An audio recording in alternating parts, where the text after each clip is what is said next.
Okay, pardon me, suddenly something just popped up. She is the financial services consultant with AIA Singapore, advising her clients on wealth protection and wealth accumulation.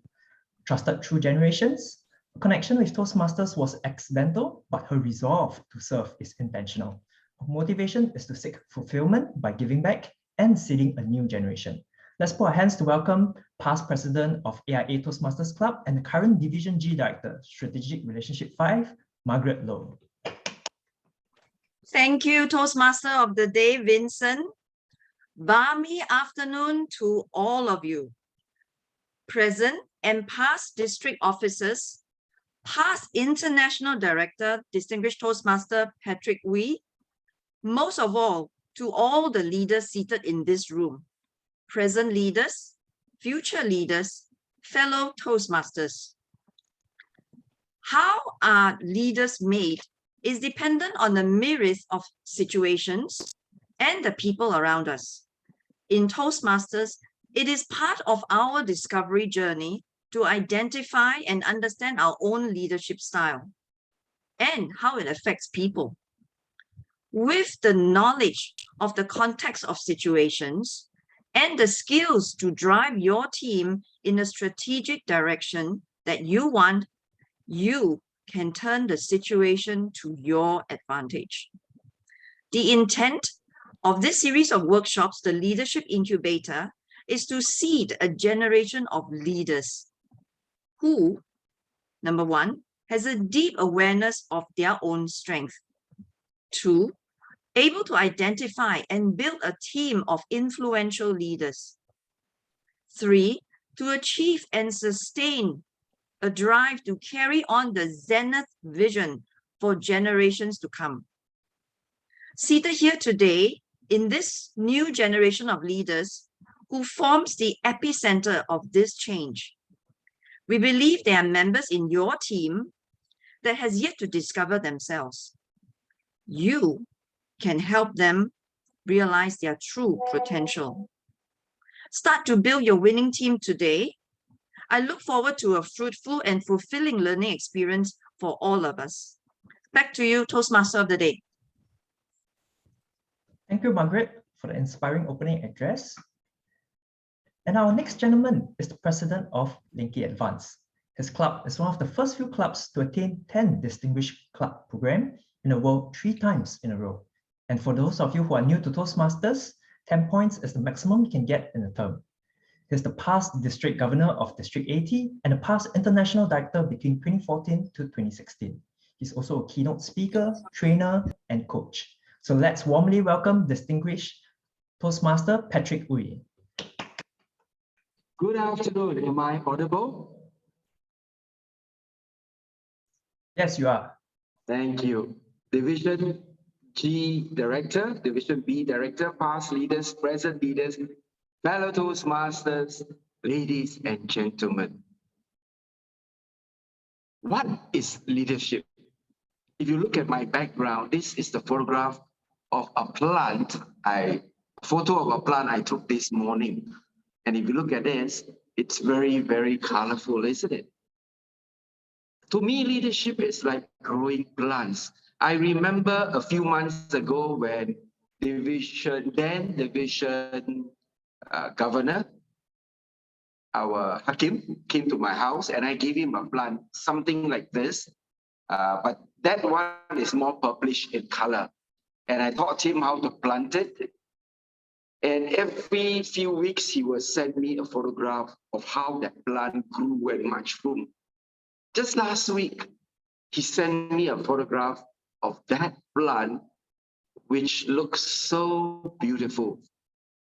So you see, as leaders, sometimes we may not bloom as much as somebody else newer, like in this case, like Hakim. He had this plant and he made, together with Wei, he made that plant bloom so well. Likewise, this plant that you see behind me wasn't that reddish until I decided that, hey, although it's the same family, but yet a different species, I decided to put it under more sun. and more water because you have more sun. And lo and behold, the colors, the richness of the red just came out. Likewise, leadership is like this. Sometimes we just need you and I to provide the sun for our members in our club to blossom. Sometimes we need to be the sun to help activate the potential in them. In our midst, we have many, many leaders. Some of us are good leaders. Some of us are not so good leaders. The thing is, as long as we do things with the right intention, with the right motivation and the right motives, we will always succeed. So be careful lest we do it with the wrong motives. If you and I do things with the right motives, with the right intention, many, many benefactors will come and help you.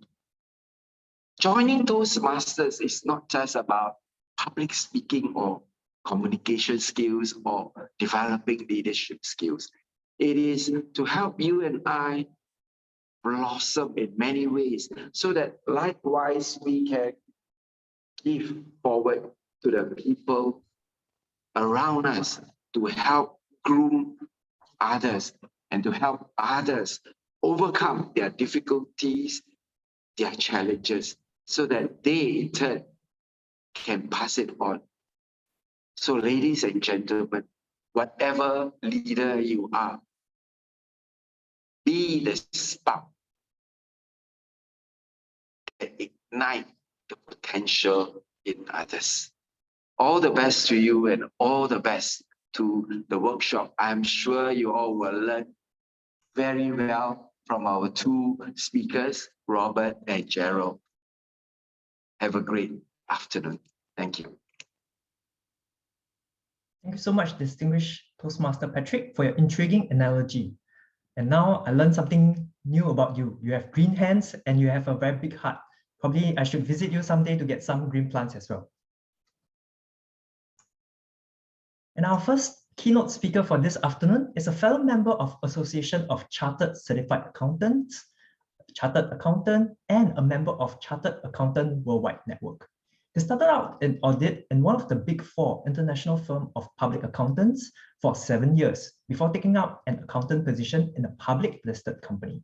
He had spent 15 years in industries in multinational companies with the last 10 years in regional finance and controllership. So don't play when it comes to money with this guy. He joined an international assurance company as a financial consultant from 1999 till today. So let's put our hands to welcome the charming and suave distinguished Toastmaster, Gerald Yong.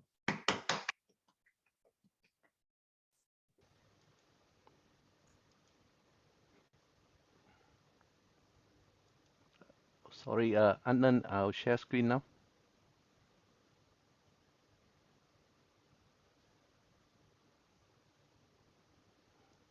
Oh dear.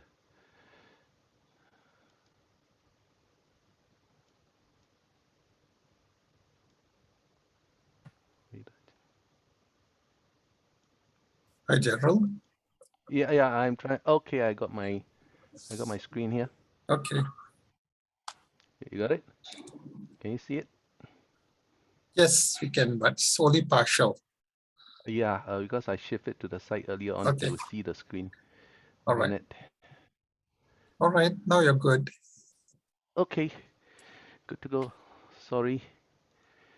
Right. Good afternoon, past international directors, Division G director, fellow Toastmasters, and friends. Today my topic is manager or leader at workplace. I guess most of us are managers in our work. And as managers, we can be senior managers, we can be middle managers or new managers. And managers have different roles to play in an organization. And managers are the one that form the backbone in the company because they are the one, like in the army, the incheks, if I may say, this is what I heard from my son who is in NS, the incheks are the one who will lead the men to the battlefield. And they are only sergeants, and they are not the captains or the major. And these are the important leaders that will form the success of the company, right? So today's workshop is not so much as to say who is better. I'll leave that conclusion to you, but it's not necessary to know who is better because in this world, whatever role you play in your life, in your career, or in your workplace, if you are good at it, you are good at it. Although success is measured on a different way by different people. Yeah, because everybody have their own priorities and threshold. So I would like to quote, this is a quote I got from the Net. It says, leaders inspire people to want to do something, whereas managers hold people accountable for doing something. And that do tell you something, isn't it? Right? And also by Abhishek Ratna, he said, good managers will always have the big picture in mind and guide their people through a series of small targets to achieve overall success. Now, talking about this good leader, good manager, a good manager is always somebody who is overall in charge. They manage the people, they manage the result. So if they are good, they are able to manage their team to in the right direction and through series of obstacles if it comes up to achieve their overall result success. And this is very true as said by Abhishek. And one final one is, this is not a quote actually, this is a observation. Leadership is a tipping point between success or failure in almost every aspect of our lives, especially in the business and entrepreneurial world. It is actually, if you look around you, in any organization, in any team, in any grouping, there's always that leader, whether he's the official leader or he's the unofficial leader. There will always be somebody who will have a following behind him. If the leader of that team is good, you'll find that overall the whole team follows that leader, whether he is the official leader or not. And in our high-paced, ambitious modern lives today, leadership skills are important skills for every manager after all. Because when there are people, we need to interact with people and we have to lead them. And so you can be a leader, a great leader, in fact, even if you don't have management skills, because when you're a leader, people follow you, their things will automatically fall in place and you move in the same direction, and that's most important. Some people call it teamwork, some people call it by any other name, but a great leader may be somebody with good management skills, but even if you don't have management skills, you can also be a great leader. And as I said, there are different types of managers. Usually, newly promoted managers are the ones who find it toughest to manage their team. For example, I look at the sales team. In my past company, the sales director, a sales manager, they lead a sales team by themselves. And different managers have different method and different ways and different approach in leading their teams. Right? Some can be very buddy with their team members. They go bonding, they go drinking, and we also join them. I also join them sometimes, and I could see how they lead their team. And some are they rule with an iron hand. You deliver this, and you get this, and that's it. And some others will just try to be compassionate, try to lead by example. So there are many different types of managers. Of course, seasoned managers will usually lead with a certain amount of leadership. You could see it in the way they do. And of course, there are the other managers like professionals. I do not mean professional managers. I mean professionals like me. I'm an accountant. I'm a controller. I'm a finance boss, a finance manager, and I lead my team. I wasn't a manager, but my title wasn't a manager, except finance manager. But more importantly, we lead the department. And that's where I hone my leadership skills, or whatever leadership skill you may call it. Because at that time, I don't even know what is leadership. I only know that I'm leading a group of people. I have to have their interests in mind, and every decision I make will impact them, and I have to make sure that I take care of them. And my trainings in leadership starts even in school days. I was made the captain of the under 15 cricket team of my school. Okay, you may say, what does a captain do in the under 15 cricket team? Well, that's the first leadership role I have. And I went on to lead the Johor State under 23 cricket team, where we came down to Singapore to play games against Singapore cricket team. That was my go at leadership. But of course, there are a lot of people who were made, if I may use the term, school prefects, and these are also the leaders. Well, maybe because I wasn't selected for school prefects because at that time my result academically was not that strong. I'm more of what you call a late bloomer. Yes. So, and after that, I went out to work and all that in audit field. In the audit field itself, we were given teams to lead, and I was leading a team into into client's office to conduct audits and all that. And that is where you must know what you need to do as a leader of the team. And that was the start, really actual start of my leadership training in the workplace. Because you represent the company, or rather I represent the company, and have to take care of the interests of my team members. And if anyone who's in the audit here, you go to client's office, you know that some clients, they deliberately make life difficult for the auditors. You want some document with them, they just point it to the shelf, to that room, or it's over there, and you have to go there and dig for yourself. And as auditors, we are very time conscious because we charge by the hour. So as a team leader, we have to go and lay the ground for our team members to ensure that they do not spend unnecessary time doing unnecessary things. Otherwise, our budget will overrun, and I have to explain to my manager, who will have to explain to the partner, and which will affect the billing of the company. You see, so this is what I learned in leadership. We have to take care of our team members. Same thing, if anybody who's in the engineering department, they are engineers, but they also will have to know how to manage their team. They have to learn how to, or in a designer field, in a designer department, those designers who are made the manager, they lead their team, they will have to learn how to manage their team. And this is what it is about. Are you a leader? But if you have a leadership quality in you, you'll find that the team will actually perform better. But there are some managers who are actually gifted with managerial skill, organizational skill. Well, I would think they'll do well too, as I've observed in some. Because of their organization skills, they can foresee the problem, they manage the people to anticipate the problem, and they could get their job done just as well. So it doesn't mean you are a manager or you may not be a leader, you are not going to perform in your work. And I believe in the audience here, there are several of us who are also managers as well, and you know what I'm talking about.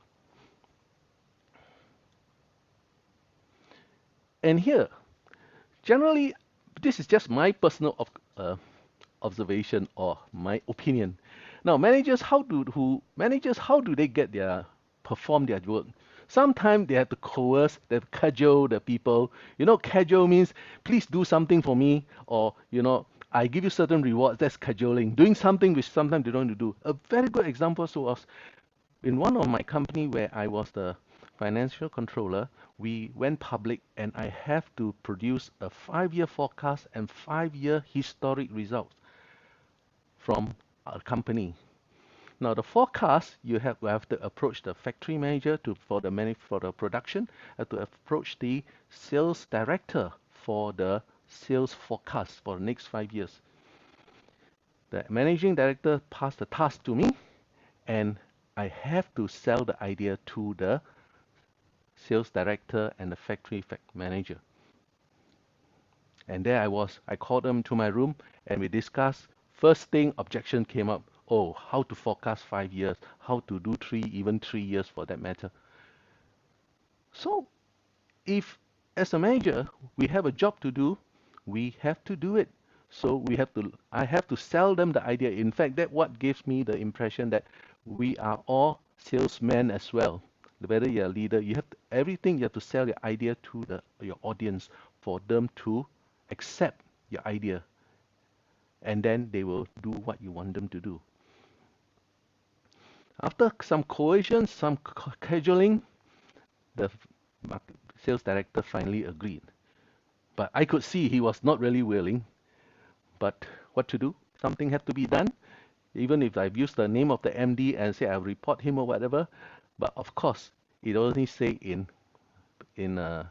if I may say, light-heartedly. You know, you want somebody to cooperate with you, you cannot seriously use something that's too strict. And finally, we started on the project. He got his staff to come back, stay back, and for 2 weeks in a row, we worked up to 11, 12 at night. And there was this sales director who initially put up a resistance, even bought supper for everybody and dinner as well, because he also had to do his part to persuade his team to stay back from him. And from there, I could see he is a manager, but I guess he also had a leadership skill because his team follow him. Now, in the workplace, when your team are paid a salary by the company, people may say they don't need to follow you because they think of their pay. They may grudgingly do what you want to do. But I have seen some of the team members in other places where they actually can sabotage your efforts by suddenly non-appearing and giving all sorts of excuse, medical ground, family issues, and all that. Yeah, so managers must know how to manage the people, and if they have leadership skills, better still. And they are usually focused on results. Some managers just focus on result. You do what you do, and give me a result. If they don't get the result, they'll come to you and say, why is the result not as expected? What is your reason? Whereas a leader would probably ask, oh, I can see that your result is not what as we expected. You could do better. Do you have any problem? Let's discuss your problem. A leader would show that he cares for his team member, whereas a manager would just strictly, on an impersonal side, demand a reason for the shortcoming in the result. See, so different managers who have leadership skills and non-leadership skills may adopt a different approach and get different result. Yeah. And the other one, some managers, they say they adopted a hands-off approach. You are paid for a job, you get it done, and you give me the result. Very impersonal. And if you approach them for some problem, they may discuss with you your problem, but most of them, sometimes they may not give very personal guidance and things like that. And this is an approach which usually leads to failure in the department. And of course, as earlier said, the manager hold the people accountable for doing things here. Some managers, they assign blames. When things don't go well, they assign blame. Everyone else is responsible for the failure or for the mistake except they themselves. Whereas a leader, if anything go wrong, they are the one who hold the responsibility. They will hold themselves responsible for that. And this is the difference here. And if everything go well, the leader will give credit to his team members. And usually managers, I was told this one, and I see occasionally, not all the time, if I may say, because I have worked with very good managers as well, who may not be leaders, and they may take the credit themselves. So there are differences here and there, but these differences, I think, is not so much due to the person. It's not so much due to the office itself. It's the person, the character and the trait of the person at the office. It's their personality and the character. Whether they are the caring type, that's where the leadership will show, or they are just managers whose objective is to get a job done and collect their pay. And this will show in the difference in their approach. Now, managers with leadership skills. Generally, managers with leadership skill looks after their followers. Like something I learned in my early days. Yeah, I look after my team because that is more because we are very time conscious of our time costs. It wasn't that I was aware that, hey, as a leader, I have to look after them. But it's more from the angle that we have to look after our time costs because otherwise I'll get hell from my manager. And my manager will have to answer, as I said, answer all the way up. They look after their followers and they look after their welfare and they look after their work. Like if we have to ask them to go to somebody else, another department to get some information, some managers may just give them a note addressed to the head of the other department for them to be able to open the doors for them. So in that way, we look after them. And when I was in corporate days, my managing director himself, he's a man of a very compassionate Englishman, and I could see his leadership style. His leadership style is very compassionate. If you have any problem, you tell him, he'll try and like give you a day off or anything like that, and he's very liberal with the senior members. And I thought that is another form of leadership. They look after us. And then the other one is some leaders, they empower their members. How it works. A relative of mine joined a new company and he was given a team of 3 workers. And he realized that these 3 workers are just workers in that team. So when he worked with them, he told them, you can learn to improve your job by doing this and this and this and this. And he let them work after they have shown that they can handle the work independently. He let them work independently, and he just oversee and ask them, how is things going on? Are you okay? Is things working? And he told me that the staff that work under him will all began to be able to work independently, and which make his work lighter because he don't have to be supervising them all the while. And he has empowered them, and they all enjoy working with him. And that's how you build trust with your employees, where you empower them, you show them you trust them, and they will trust you back, and they will enjoy your working with you. And also, if you need them to stay back or to put in extra effort, they will willingly and without any reservation give it to you. And this is what is most important as a leader. You have to empower them, you show your trust in them, and they will also return that trust, that they know this leader is somebody who will definitely look after them and ensure that they are able to carry out their job, and give them opportunity to learn new things and promotion opportunities as well that comes with it. But it's not all just doing this, as you say. It have to be done consistently at all time and every time. Yes, we have to be consistent in our action. And every action that we do as a leader, you have to justify. And as long as we justify it, it will be within our principle that we do it.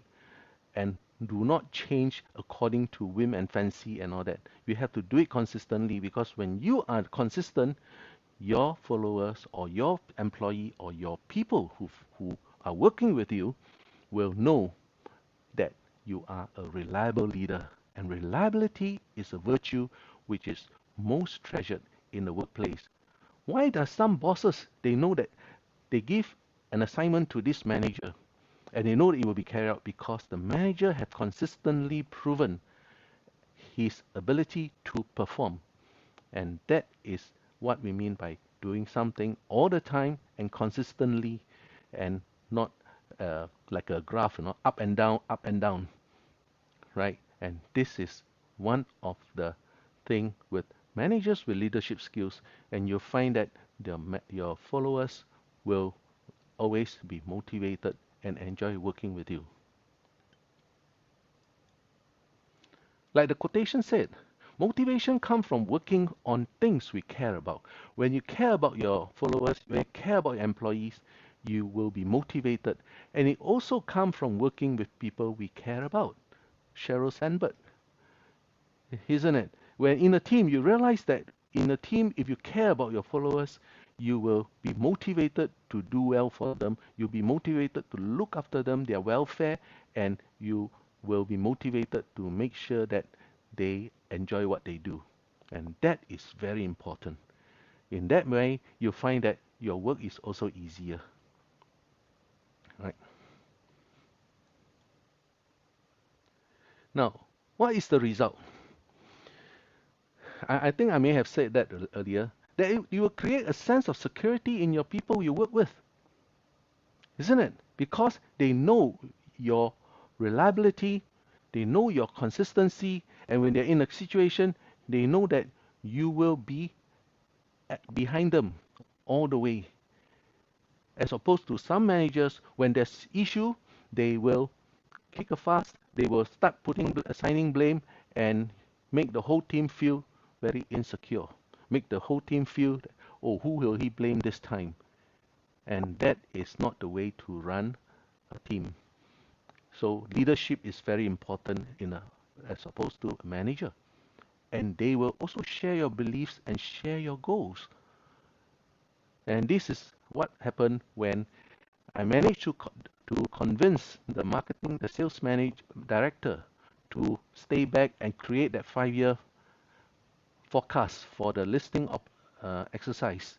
And they share our belief this is good for them because if they produce the 5-year forecast, we can get into listing. Everybody will benefit because we'll be giving employees shares options as well.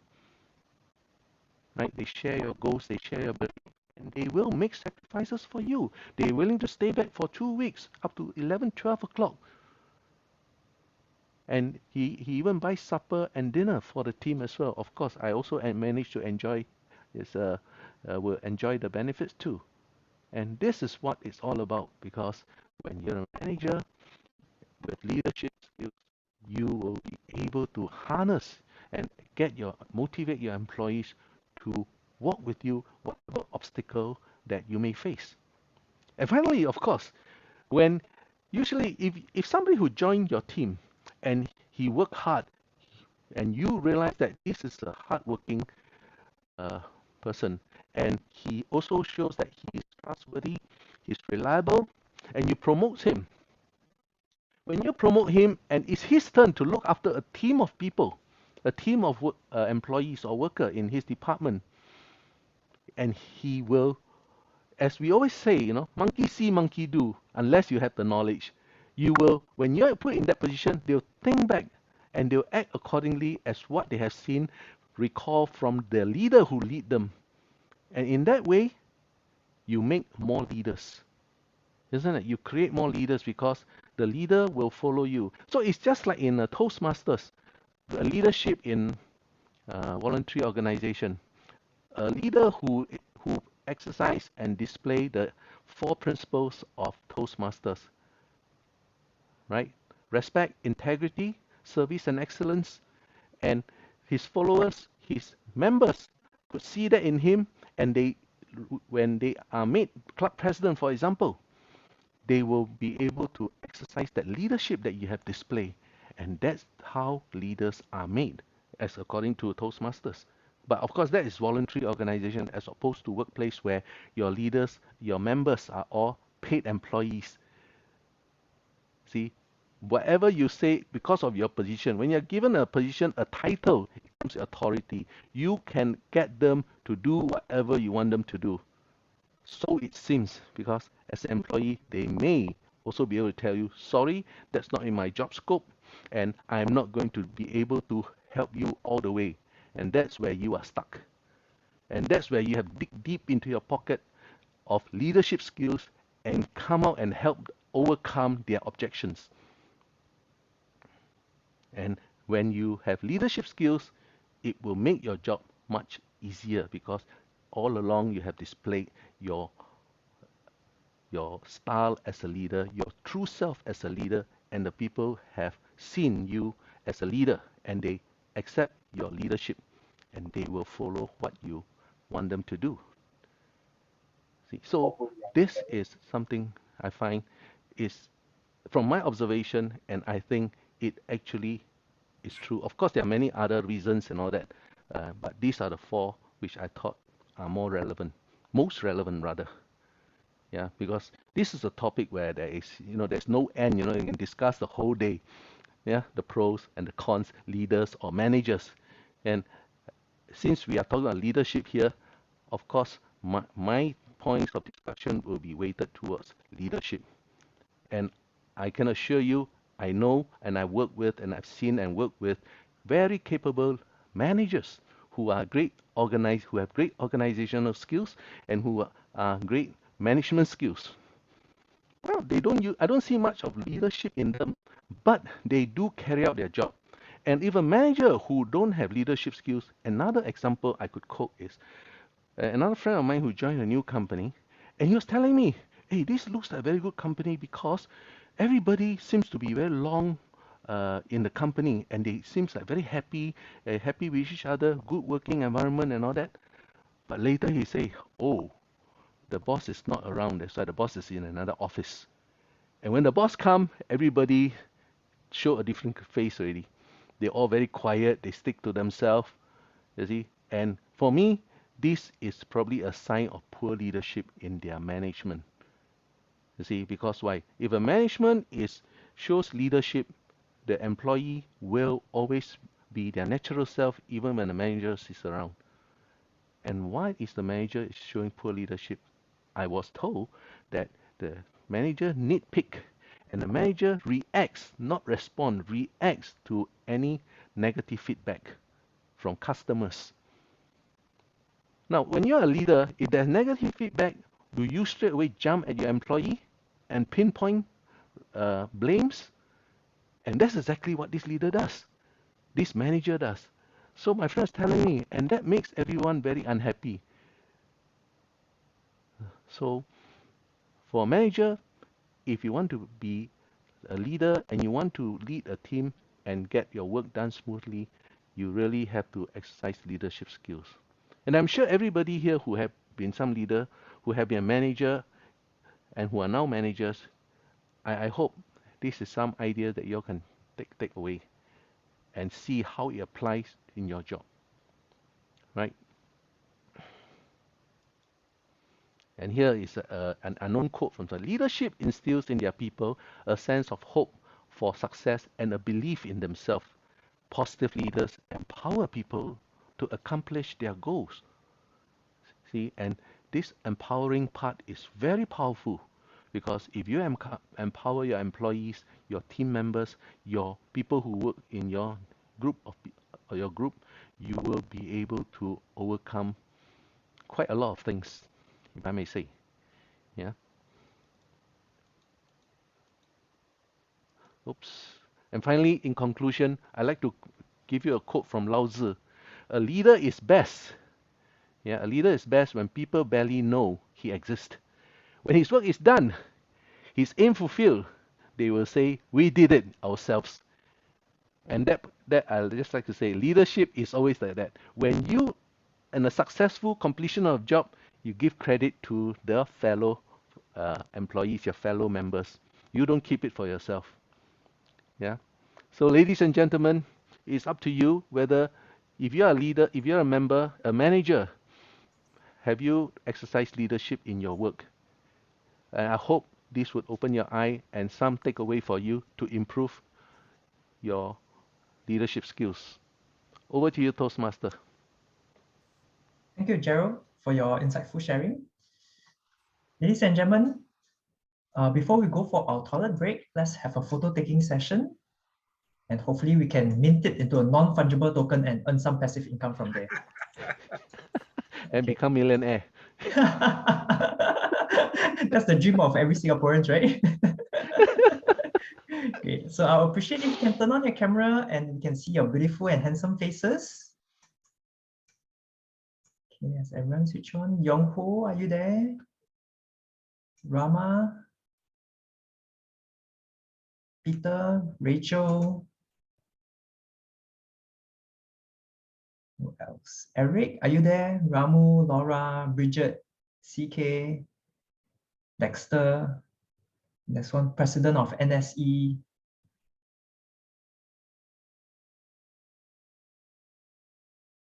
Right. Okay, I believe most of them have switched on their camera. Okay, Dexter is switching on. Thank you so much, everyone. Okay, Anand, at your count, whenever you're ready. All right, so let me get with the first page. I have 2 pages to take. So everybody, your best smile. Okay, thank you. I've got the first page. Now I'm moving to the second page.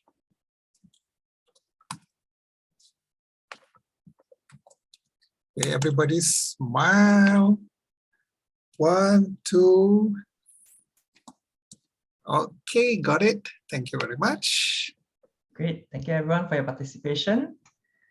And with that, we'll go for a 5 minutes break. The time now is 2:45. Let's come back at 2:50.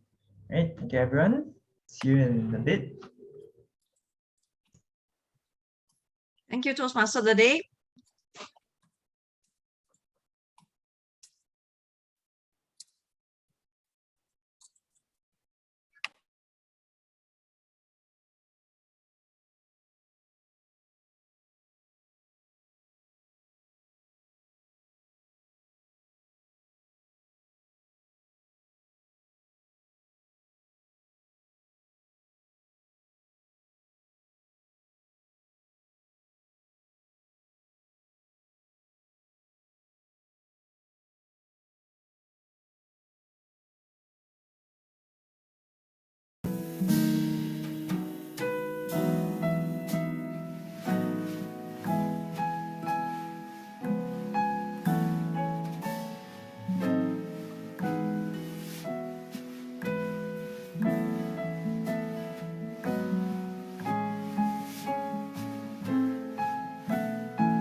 Time now is 2:50. Is everyone back? If you are, can you kindly switch on your camera, please? So that we know that you are back. Okay. Thank you, Yong Ho, Rina, Dexter.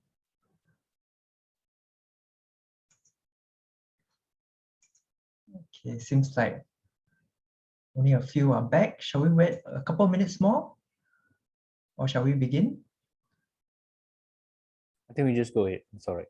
We set the Right. time and keep to it. Sure. Okay, welcome back, everyone. Hope you are enjoying yourself and learning a ton thus far. Our next keynote speaker is the past club president of SRC Toastmasters and Linky Advanced Toastmasters Club. He's the past Division D governor. He believes in keeping life in balance, and he does it with these three aspects. He goes to church for his spiritual well-being, he goes to the gym for his physical well-being, and he goes to Toastmasters meeting for his mental well-being. So with that, let's welcome distinguished Toastmaster Robert Ng.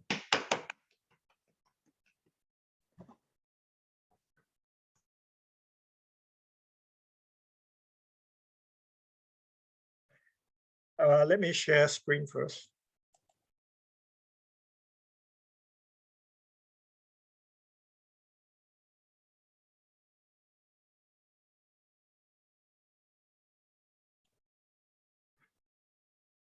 Can you all see the PowerPoint? Yes, we Good. can.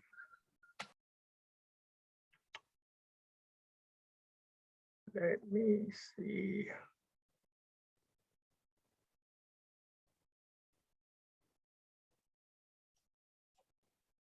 How do I get rid of? Okay, slide.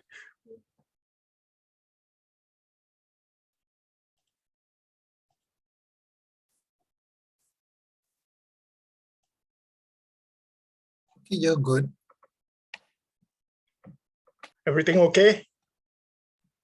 Yes, it is. Can you hear me loud and clear? Can you see me? Yes, you're good. All right, very good.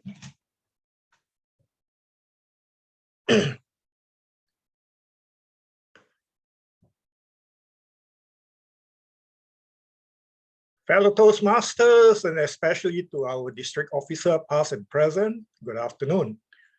Thank you for spending your Saturday afternoon with us. And what I hope to do today is to share with you both from my personal experiences and from what I was able to learn from other leaders on some of the important attributes and disciplines of leadership.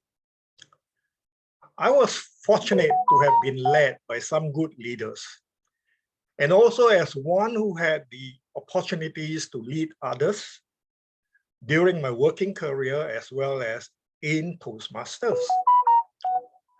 I have also been much influenced and guided by books, for example, like The 7 Habits of Highly Effective People and Principle-Centered Leadership by the late Stephen Covey. These two books were published more than 30 years ago.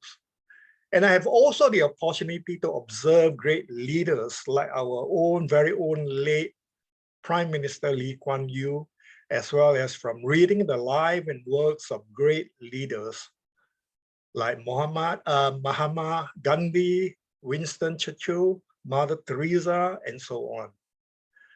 And they have all served as my inspiration and from whom I try to emulate, but not always successfully.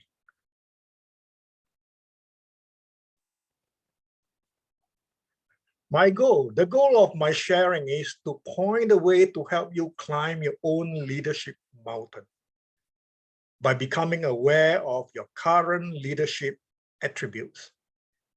And I hope my sharing would help you to build upon what you already have, and perhaps to explore, to develop, and to acquire new ones that may be useful to you. Many of you are already experienced leaders, some far more experienced than I am. Nevertheless, I hope you can still find some nuggets of useful insights that will be helpful to you.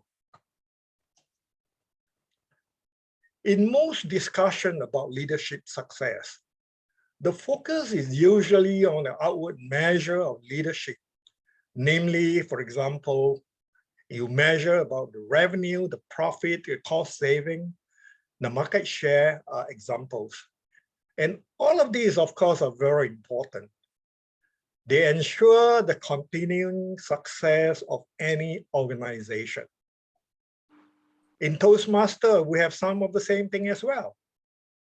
We measure our leadership success by, for example, the number of new clubs that has been formed, number of new members recruited, the DCP points that you are able to attain.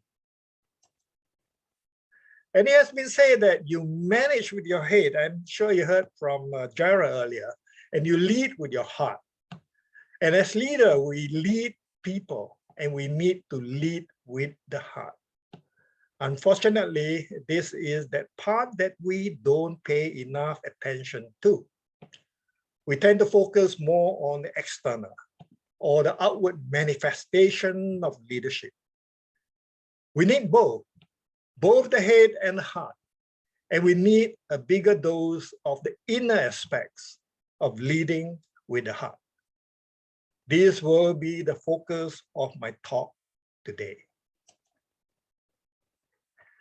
Leadership, after all, is about people and how you influence and impact them.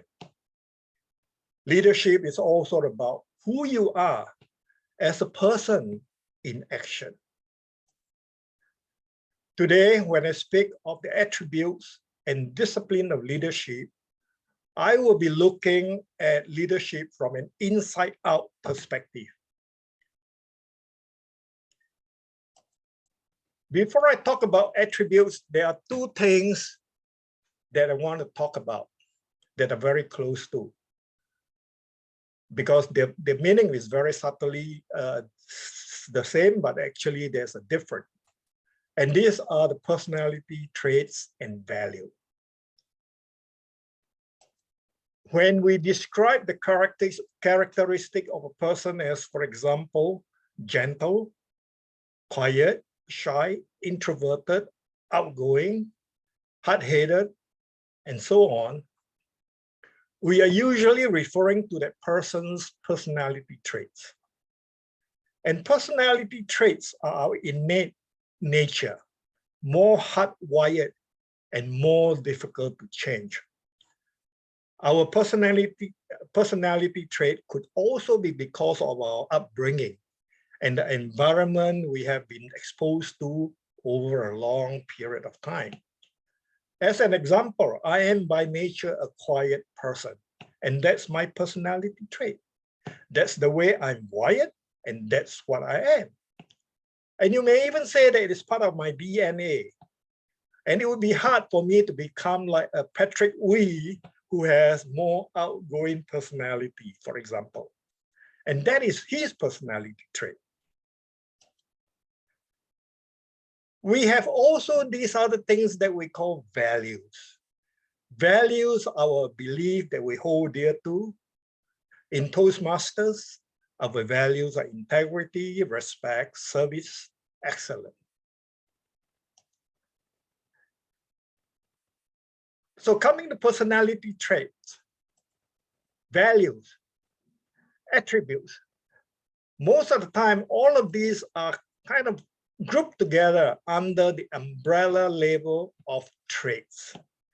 And sometimes we speak as if they are the same thing. And for our purpose today,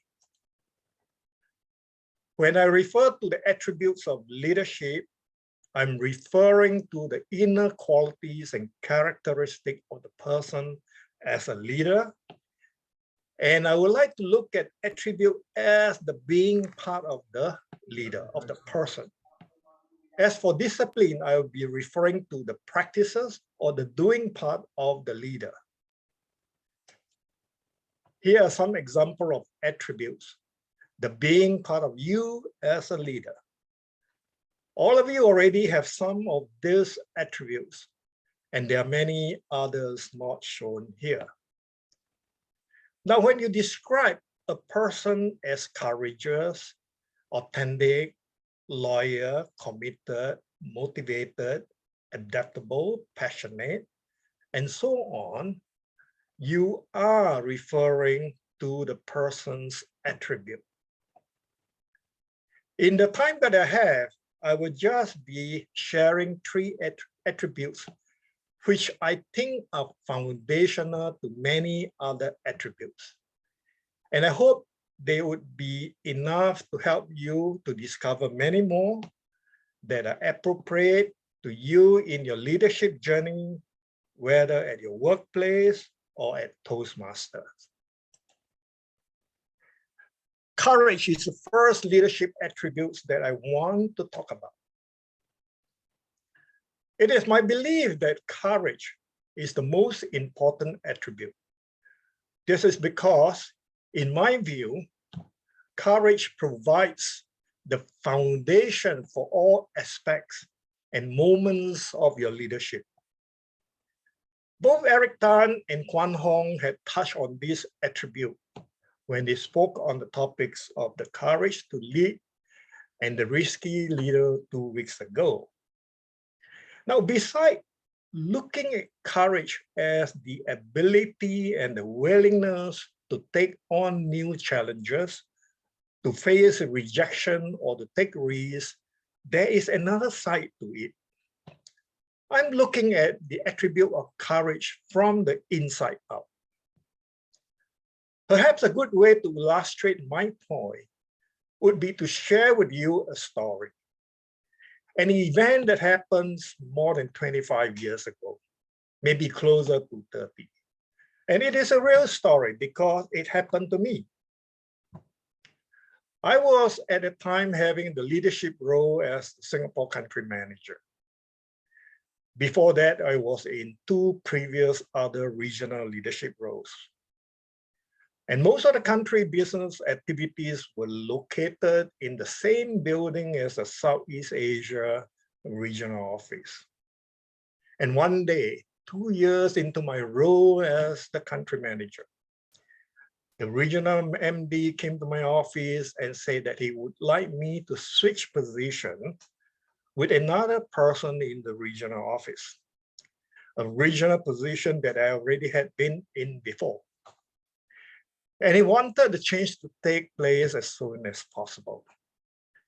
Now, there was no prior discussion of any planned leadership reassignment. Our country business performance in the last 2 years have been good, and in fact was getting better. We exceeded our budget numbers in both revenue and cost saving. Plus, we have built a cohesive team that works well with the regional office staff. Also for me, 2 years was too short a time to make a switch, as I would prefer at least another year to see through the changes that we have initiated. I also know that the person whom the regional MD is planning to have me switch position with had been somewhat carrying the MD's favor for some time. And more importantly, I felt that the proposal was not supported by good, valid business reasons. And I felt that the MD had perhaps been manipulated. So I asked the regional MD the reason for wanting to make the change. He could not really give me a good, coherent kind of a response, other than he thinks that it's time to make the change. So I asked him whether there was any performance issue that I need to know about. He said that wasn't the point. And I told him that since that was not the case, and there isn't a good business reason to do so, I have to respectfully disagree with his proposal, but would be happy, however, to consider any changes maybe later in the year. I share that what transpired between me and the MD with my managers who works for me, so that they are not caught by surprise of what may follow. And some of my managers got together without my knowing it, and one of them suggested a petition. They told me that they are planning what they are planning to do. And I told them to think through very carefully, as I do not want any of them to get into trouble. Anyway, I didn't think they would be able to gather enough people to step forward.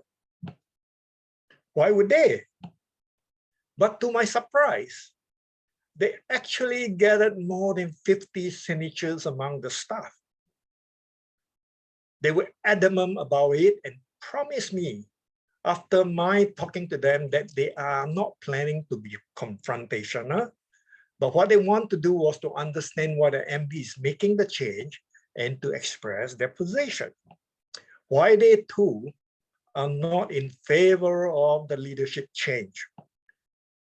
And the next day, with their list of more than 50 signatures, more than 20 of them actually met up with the regional manager. Now, I didn't think that an MD could have imagined that ever happening. He must have been shocked, surprised, and perhaps even moved by the response from my staff. That my staff would stick their necks out for me was beyond my expectation as well, but they did. And did the MD give up after the petition? Not quite. Well, 2 days later, he asked me to see him in his office and make me an offer of a 15% upward adjustment to my salary if I agree to the move. And I found the proposal rather objectionable. Maybe someone else might say thank you to him for his generosity. But to me, such an offer was more of an insult. Leadership is not something you can transact and trade on. It was contrary to my value, my integrity, my honesty as a person. And it also goes against the trust and the loyalty that my staff had shown me when they stand up for me. Without being confrontational, I rejected the offer. I told him that I respect him as my MD, but what he was offering me was an insult to my character, my value, my integrity. I also told him that my staff, who petitioned and met up with him, did so without any coercion from my side. They had, on their own volition, come together to speak to him. And that I believe they have given him the reason why they are standing by me. And I added, saying to him that I hope he will not do anything to any of my staff for standing up for me. I told him that I do not think it is helpful for him to push forward his intention without good business reason. Firstly, it could also mean my staff collective voices are not being heard. Secondly, by standing up for me, my staff has shown that they respect and trust me as their leader. And in a way, are also saying that they are not willing to be part of the team under the other person that he's thinking about. I then took my leave and left his office. And surprisingly, he left me alone after that. Now, at the time when that happened, it was near the time of the year when salary review and adjustment would be taking place. That year, I did not get any, but I was fine with that. It was a price worth paying. What my staff did when they stand up for me was more valuable than any salary adjustment. A year later, however, he handed me an envelope with a letter stating that I will be receiving a 15% salary increase and thanked me for my contribution. Not long after, he was posted back to the Home Office in the US. Now, why am I telling you this story? My point is simply this, that you need courage to stand up for what is unjust or unfair. You need courage to do the right thing. You need courage even to put yourself in a vulnerable position. You need courage to be authentic. All these are more important, all these are important leadership attributes that can quite easily fall apart without that strong foundation of courage. You need courage as your foundation to anchor yourself to. Otherwise, when the storms come, you can be swept away. So now let me expand on the attribute of authenticity that I mentioned earlier. And authenticity is also the second attribute that I want to talk about today. And another word for it is credibility. Authenticity is the quality of deserving belief and trust. And you saw that from my staff who stand by me. To be authentic is to be true to yourself and to others. And as a leader, our integrity, that is our honesty and our authenticity, are constantly being challenged and tested. The offer of a 50% salary increase in order to agree to the move was a challenge and a test for me on both my integrity and authenticity. Had I accepted the increased offer and agreed to the move, I would not have been true to myself and my staff who stood by me. Which bring me to two important questions. What would make people willingly follow you?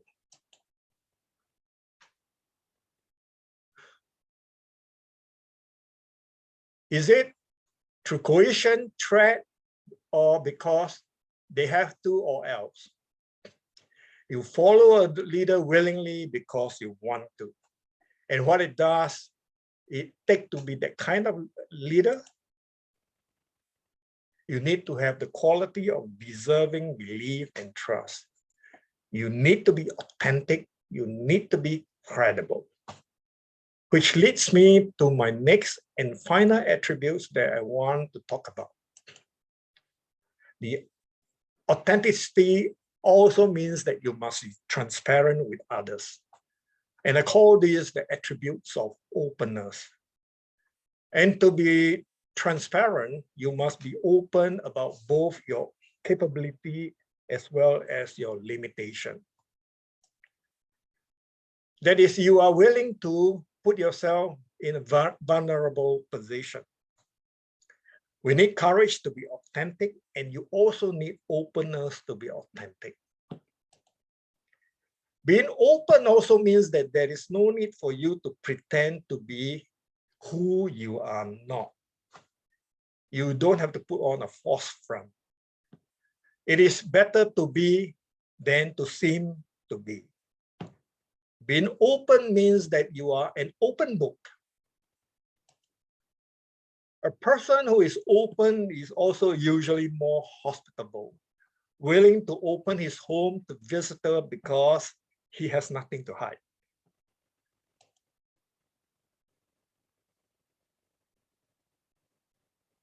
More importantly, being open and willing to acknowledge your own weaknesses or limitations will also keep you humble.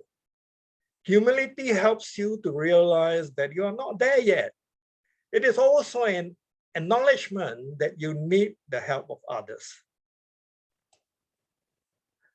And being willing to acknowledge your limitations and weaknesses means that you would also be willing to acknowledge others' limitations and weaknesses. And this awareness will help you to be more compassionate, yet another leadership attributes. And when you are open, people are more likely to trust you.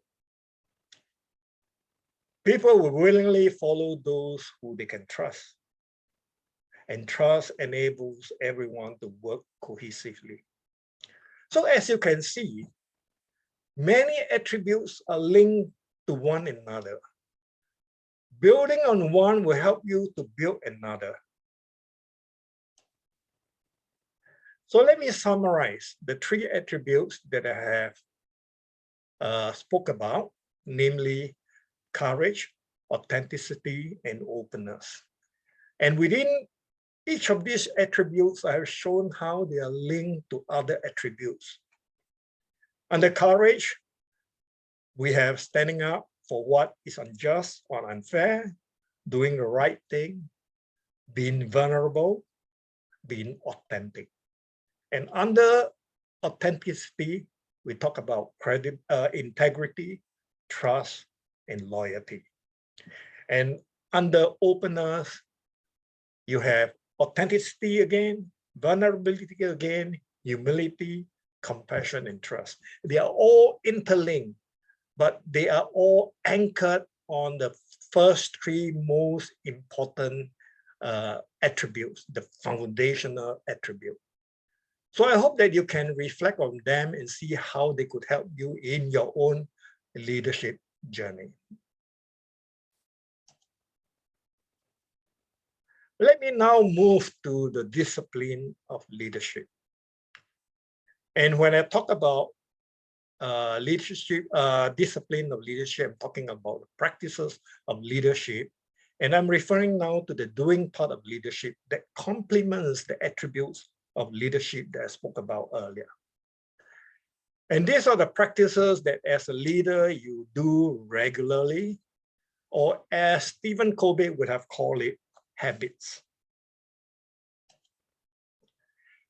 I shall be covering these three disciplines, which I feel are also foundational.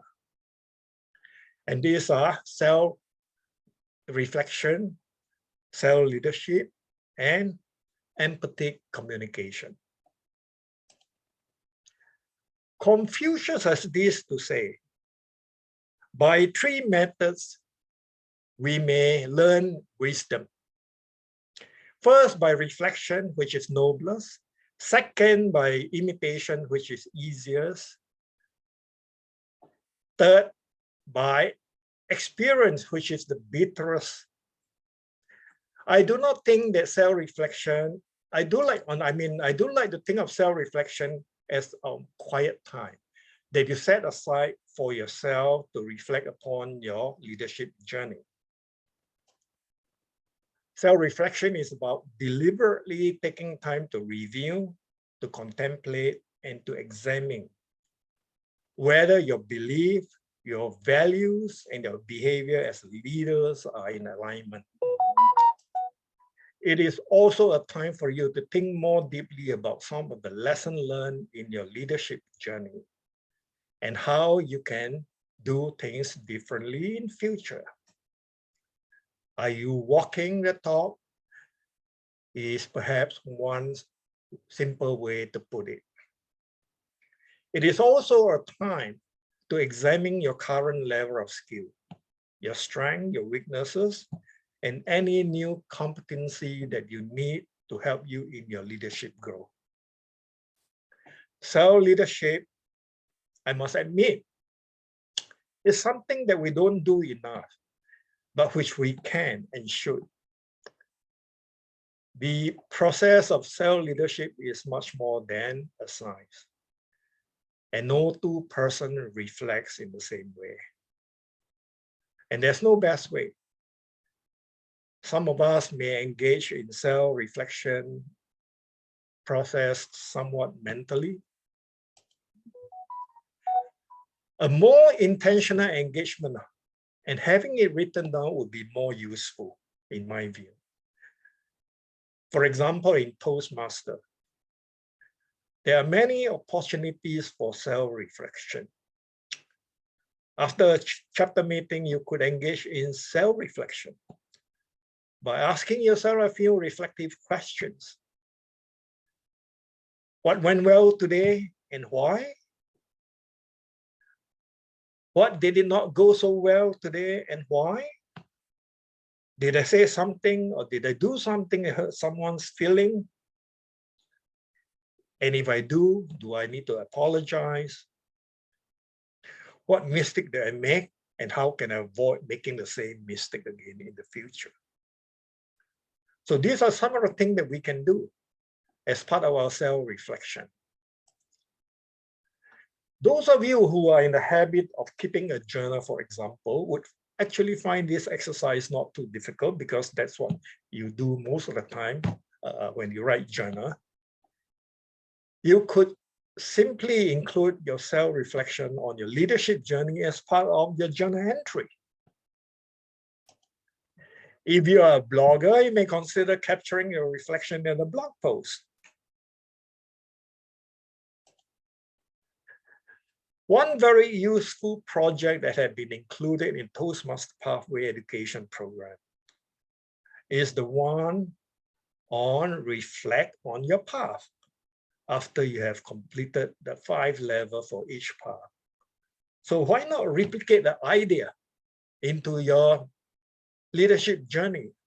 You could perhaps on a quarterly basis reflect over the past 3 months leadership journey and use the same format as the pathway to do it and conduct an evaluation of your, you write as a form of speech, speak it to yourself and then evaluate yourself and decide on what area your leadership area needs to be worked on.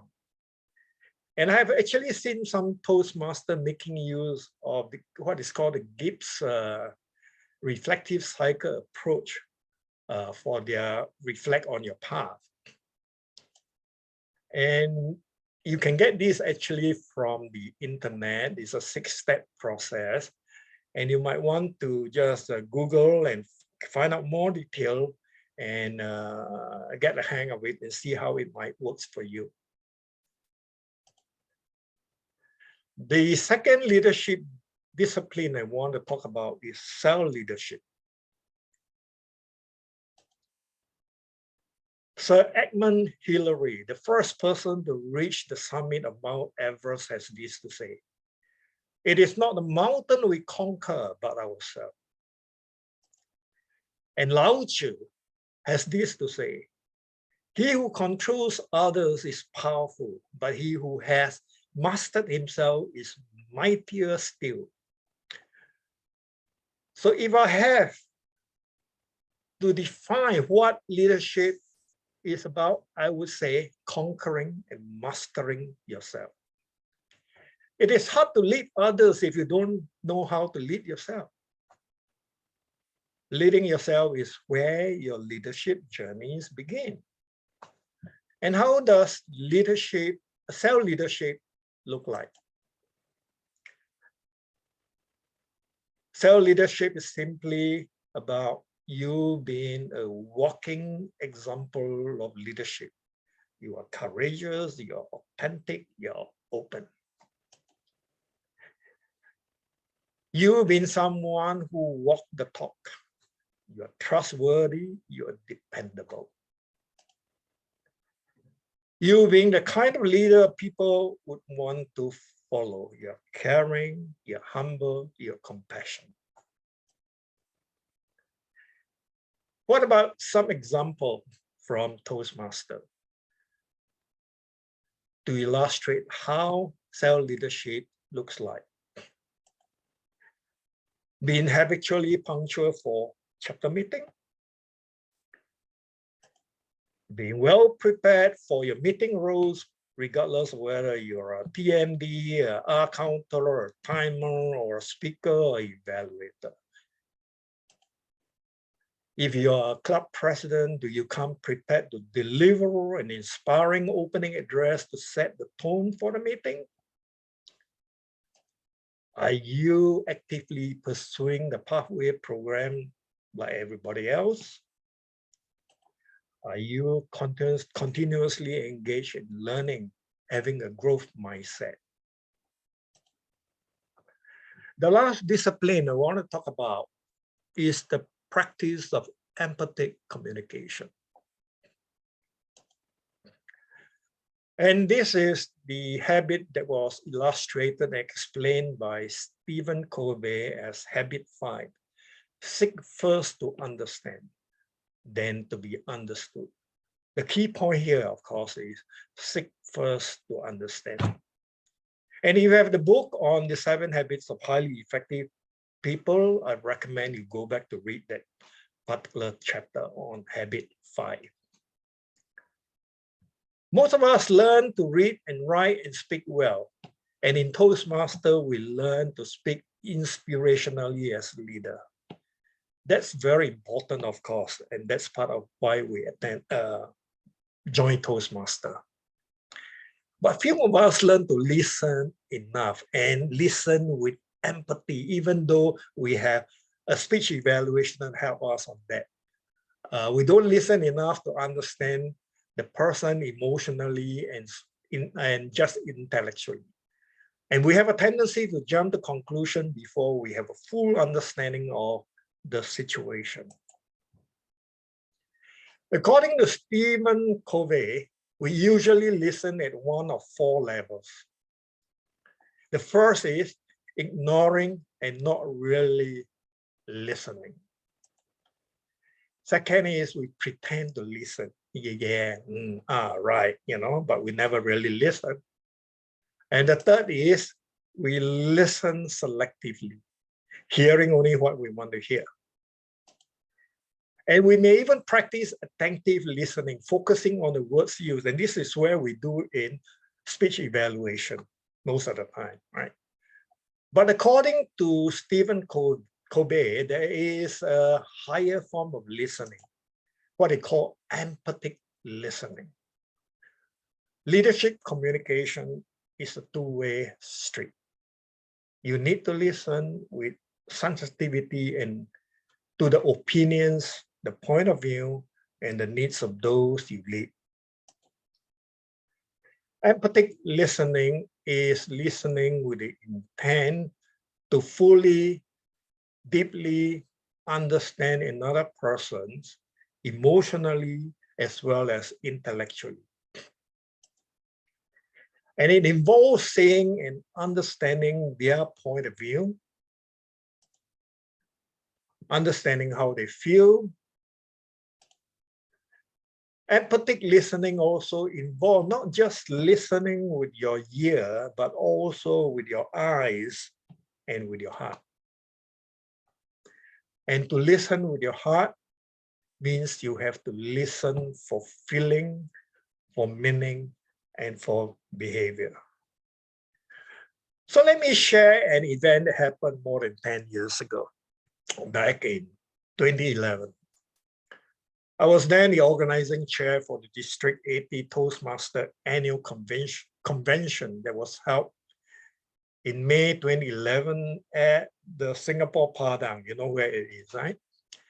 Some of you perhaps here will remember Magic on the Padang. And that was a convention that was held over 3 days.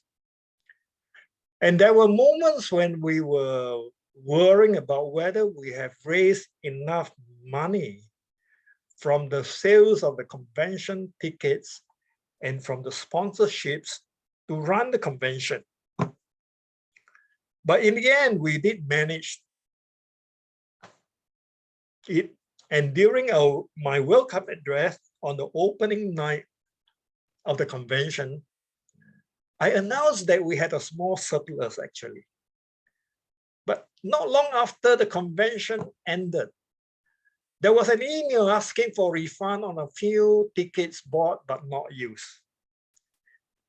One of those who bought a table had 2 or 3 unused tickets and wanted a refund for them, since we have a surplus. I quickly responded that I was unable to make a refund. Any surplus needs to go back to the district. And then another Toastmaster jumped in and also started to give a view, and then another and another. some of them voicing their displeasure with my response. Now, clearly I had not listened empathetically. All I did was to quickly send a response to the first email. This time, I decided not to be too quick to respond. I let it go on for about 3 more days to see what others may have to say. And it turned out that that was a good thing to do. When I finally replied, I said to them that I fully understand their feeling and I appreciate their support for the convention. And I say, allow me to explain why this refund is inappropriate for me to agree upon. And I list out a few reasons. And then the whole thing quieted down. And that was a good lesson to me on empathic listening. Now I have covered the following 3 leadership disciplines: self-reflection, self-leadership, seek first to understand. And I hope that you find today's sharing on the 3 attributes and the 3 disciplines useful to you.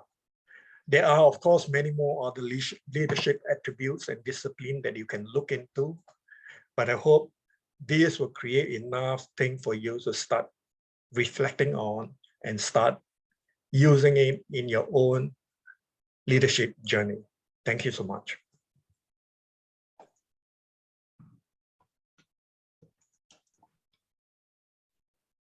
Thank you, Robert, for your inspiring personal corporate story earlier, as well as the intriguing Toastmasters refund story.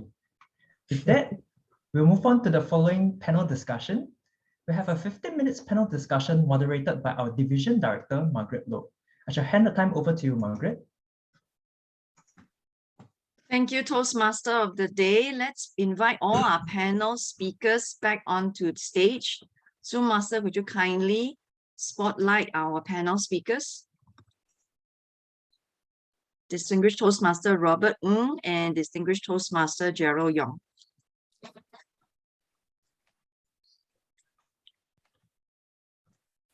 In the meantime, while the panel speakers take a breather, especially Robert, because he's spoken very long but very well, I would like all of us to have some reflections about what our 2 speakers spoke with us this afternoon, and pen down your questions into the chat box. If you prefer to voice your questions, by all means, we welcome the interaction. Please state your name, your club, followed by your question. I shall open the floor now for any questions from our attendees, our participants in this room.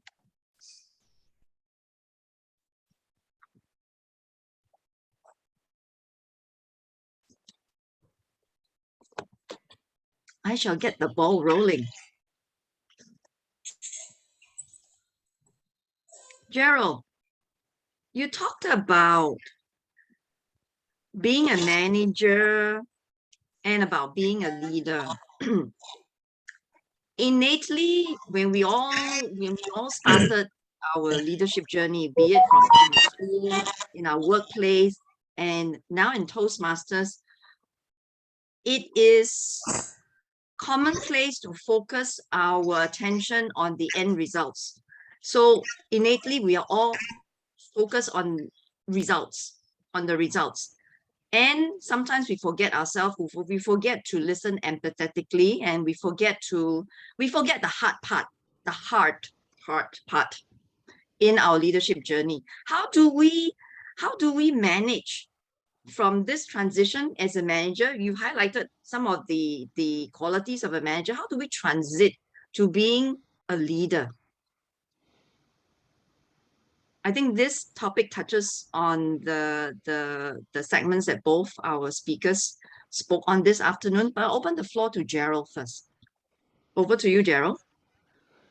Thank you, Margaret. Now, a manager, as I said, is somebody who managed the team and managed the result. Now, what raised the manager to a leader is if he put in his human touch, in the process of working towards that result, desired result, and in the process of getting the team towards that result, he incorporated the human side of it. Like if they are not performing up to expectation, find out from him why. Personally, that means not the result. Because as I've shown in my example, some managers may just ask, why is the result not there?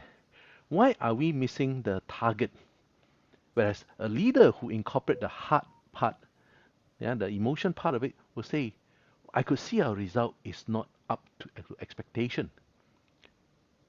What could be the problem? Are you okay? Or is it anything that is, that you are facing? Any obstacle, personal obstacles, personal issues that you may have? Now, that would identify a leader, put a leader apart from a manager who focus on the result, whereas the leader focus on the person and shows that he cares more for the person and why that person is not up to mark. You see, so that's the difference there. How you transit. For me, it's just I think, as I mentioned in my early days, I do not have any so-called formal leadership education or learning like now in Toastmasters. The past 10 years, I realized the importance of leaders and what are the features and things as a leader needs to have. Right. My approach was the human side because I am basically a friendly person, so I like to touch base with a person. I like to reach out to that person. So when anything is not up to expectation, we will always find out, are you okay? Any problem at your side? Yeah, we know the thing is things are not working well, not working up to expectation. But that will make set a leader apart from a manager. Because we get it from our manager. Our manager will ask us, hey, why your time overrun? He never say, any problem you have with the client. You see, so that's the difference. So as for us, we have to ask, hey, when our section, a certain section of the work is not done and the budget overran. Of course, we know overrun, and we know probably the reason, but we say, hey, did you have any personal issue here with the client or whatever, that we can help you resolve? You rather say, hey, why you don't your budget overrun, and what are you gonna do about it? You see, there is a difference there when you ask questions like this. Okay, so that's how I would approach this question. Great. Thank Right, you, Mark? Gerald. Thank you. Robert, would you like to share your insight on this? Transiting from a manager to a leader? Well, I mean, like I mentioned that leadership is about dealing with people. And normally when we manage, we are talking about managing things. We're managing processes, for example. But you don't manage people and processes in the same way because processes are inanimate. They have no feeling, no nothing, and you can keep changing the processes easily many times when it's not working. But when you're dealing with a human being, it's quite a different ball game altogether. So this thing about, like, for example, I give the example of empathic listening. I didn't invent it. I learned it from Stephen Covey, right? 30 years ago when I bought his first book. And also through our own personal experience that listening, empathic listening is very important because you really need to get deeper into what the other person is feeling and saying to you. Most time, we tend to jump to conclusion and I mean, you have this thing like WhatsApps and so on. They are wonderful tools, but they are also tools that helps us to very quickly create a lot of interpersonal issues and problems because we quickly jump in to say our, what we think and then hurting another person's feeling without thinking because it's so easy, right? Just click a few words and off it goes. We don't think deep enough. Thinking deep enough about what you're going to say. Is it going to hurt someone? Is very important. Is it going to be helpful at all? Great, thank you. So what it means is, first and foremost, we need to ask questions to find out more, show enough concern to get to the depth of the problem. Is it an issue with the processes? Is it an issue with the team first? And also to also collect all that information, to think deeply before uttering or before putting blame on people. So it's to identify the issues before we even speak. So in that sense, taking a step back helps, gives you more clarity and also gives the leader time to think. Thank you. Now we have a question from Shurish. Shurish, would you like to introduce yourself and state your question? Thank you. Yeah, thanks, Margaret. I'm Suresh from Equinix Toastmaster Club. I have a question on leadership to Gerald. Okay. Let me start with the scenario, right? Okay, I'm in a position kind of in between where my team reports directly to my manager, but I have been given accountable for some operations to maintain. I mean, for most of the persons I have seen, like when I use some of these leadership skills, I get all the work done with close relationships. At the same time, I have seen few people in the team, even when I talk them, when I check their well-being or the other things apart from work, sometimes I have seen like I'm not getting the result. Okay, I don't know, like might be in every team there might be like one or two people like that. Okay, so in those situations, right, and at the same time I don't want to complain directly to my manager. So I want to know like how I can get the best out of him, or I mean, what are the other? I don't know, like, yeah, I just want to seek like, okay, some guidance like there. Okay. Now here you have a team and you have your best to manage, if I may say, lead the team, and you find that there are one or two who are not responding, right? Who are not responding to your leadership. Right? You see, human beings being human beings, sometimes there's always the 80-20, 80% who can, general human behavior, they accept you for, the manner in which you approach them.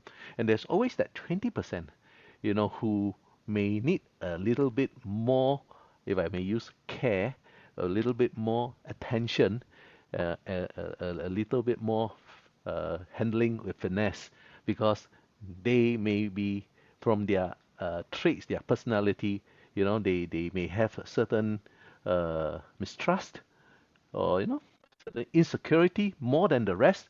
And that's why they do not respond as easily to your leadership. So, yes, I would think with these people, you just can't rush them. But it will be good if we can sort of engage them and find out exactly what is the underlying issue with them. What's the underlying issue? If you can sort of build a rapport with them, reach out to them and build a rapport with them, and they are comfortable with you and build that trust, then I can assure you they will toe the line. They will perform like the others.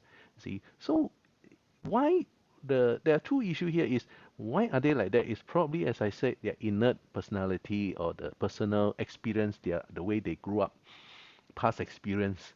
See, so they take a bit more time and patience uh, for to reach out to them, for us to reach out to them and break down the barrier.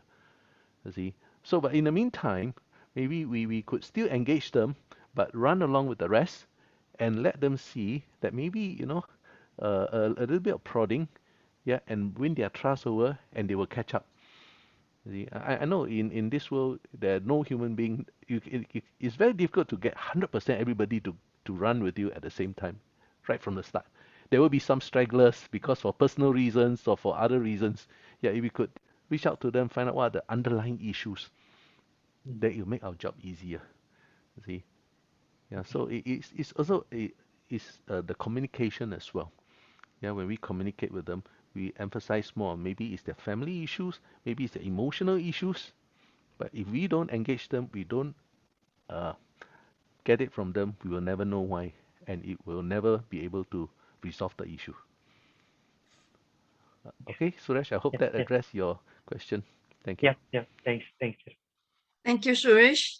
Thank you. Now, there's one question from the floor addressed to Robert.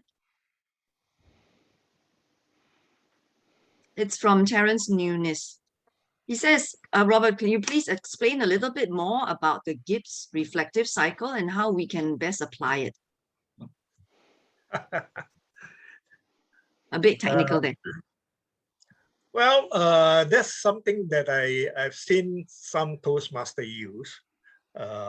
In fact, there was one that was quite recent from a Linky Toastmaster, did his level 5 reflect on your path. He used that, and then actually I've never used this myself, and I Google, this particular reflective cycle that he uses. There are 6 steps to it. You start with a description of what the issue is all about that you want to reflect on. What happened, when and where did it happen, who was present, what did you and other people do, what was the outcome of the situation. So those are questions that you use to describe the situation. And then after you have described the situation, you go on to talk about, the feeling. What were you feeling during the situation? What were the feeling before and after the situation? And what does other people think about the situation and so on? So you get into the feeling part of the whole thing. And then you move into evaluation. You evaluate what was good and bad about the experience, what went well, like what I asked in my talk also, what didn't go so well, and what did you and other people contribute to the situation, whether your contribution was positive or negative, So those are the type of questions, reflective questions that you engage yourself in. And then when you come to the part on analysis, then you start looking at, okay, why did this thing go well? Why didn't it go well? Right? And so on and so forth, right? So those were the steps, and then you come to the conclusion. What did you learn from this situation? What could this have been? Could this have been a more positive situation? And so on and so forth. So these are the steps. I would suggest that anyone interested, Google this, and it will provide you all the information you need. I think what is in the internet will tell you more than what I am able to tell you. Thank you, Robert. You have nothing to do at night. Talk to Mr. Google. He's got lots to say. Uncle Google. Gerald, we have one for Yeah. you. All right. From Oscar. Oscar, would you like to unmute yourself and ask your question? Yeah, I will post my question in the chat. So Yes. I'm the current We'd like to president hear of it from you. Nee Soon East Toastmaster, and I just like to know in general in Toastmaster, the director's role. I understand they are both leaders and managers. Okay, but which has more weightage in terms of leadership or management? Okay, I'll answer that, Oscar. When you ask which has more weightage, right? Like, as I've already stated, I say, generally everybody are managers. When you're in a situation where they have a team of people with them, they manage the people towards a desired outcome, a result. But a good manager will be able to do that and achieve the result that they want. If that manager is also a leader, then usually the outcome is even better. Because why? A manager uses the push factor, or if I may use the previous the legacy projects syllabus, is persuasion. Whereas a leader uses the pull factor, which is inspire, the inspirational part. So when you inspire somebody and that somebody follow you and got inspired by you, there is that trust, there is that bond, and there is a common sharing of belief. And then you find that to lead that team of people who are inspired by you is definitely easier than to lead a group of people who are need to be persuaded every time you embark on something. Don't you agree with me? Right? Whereas if going by your question in the chat, you talk about there are area directors, division directors, they are more management or leadership. I'm not in a position to so-called distinguish them because I, I'm not in a club exco or not, I don't have direct dealing with them except through the council meeting and all that. But you would know if you are, direct in them because you are club president, you would know which area director or which district division officer are actually managers or leaders. You see, going by what are the factors we have identified today. Okay, Oscar, does that answer your question? Thank you. Right. Thank you, Gerald. Okay, we have a lot of questions coming in fast and furious. Guys, we have time for 2, maybe up to 3 questions. Let me read out very quickly. The one that's posted by Nora, our district finance manager. She wants to know from Robert, now you talked about having courage in leadership. Can you give us some examples of that illustrates that? And how to develop that? Well, let me try. Well, first of all, I think we need to look at courage in different perspectives. I mean, courage could be physical. We can be talking about physical courage.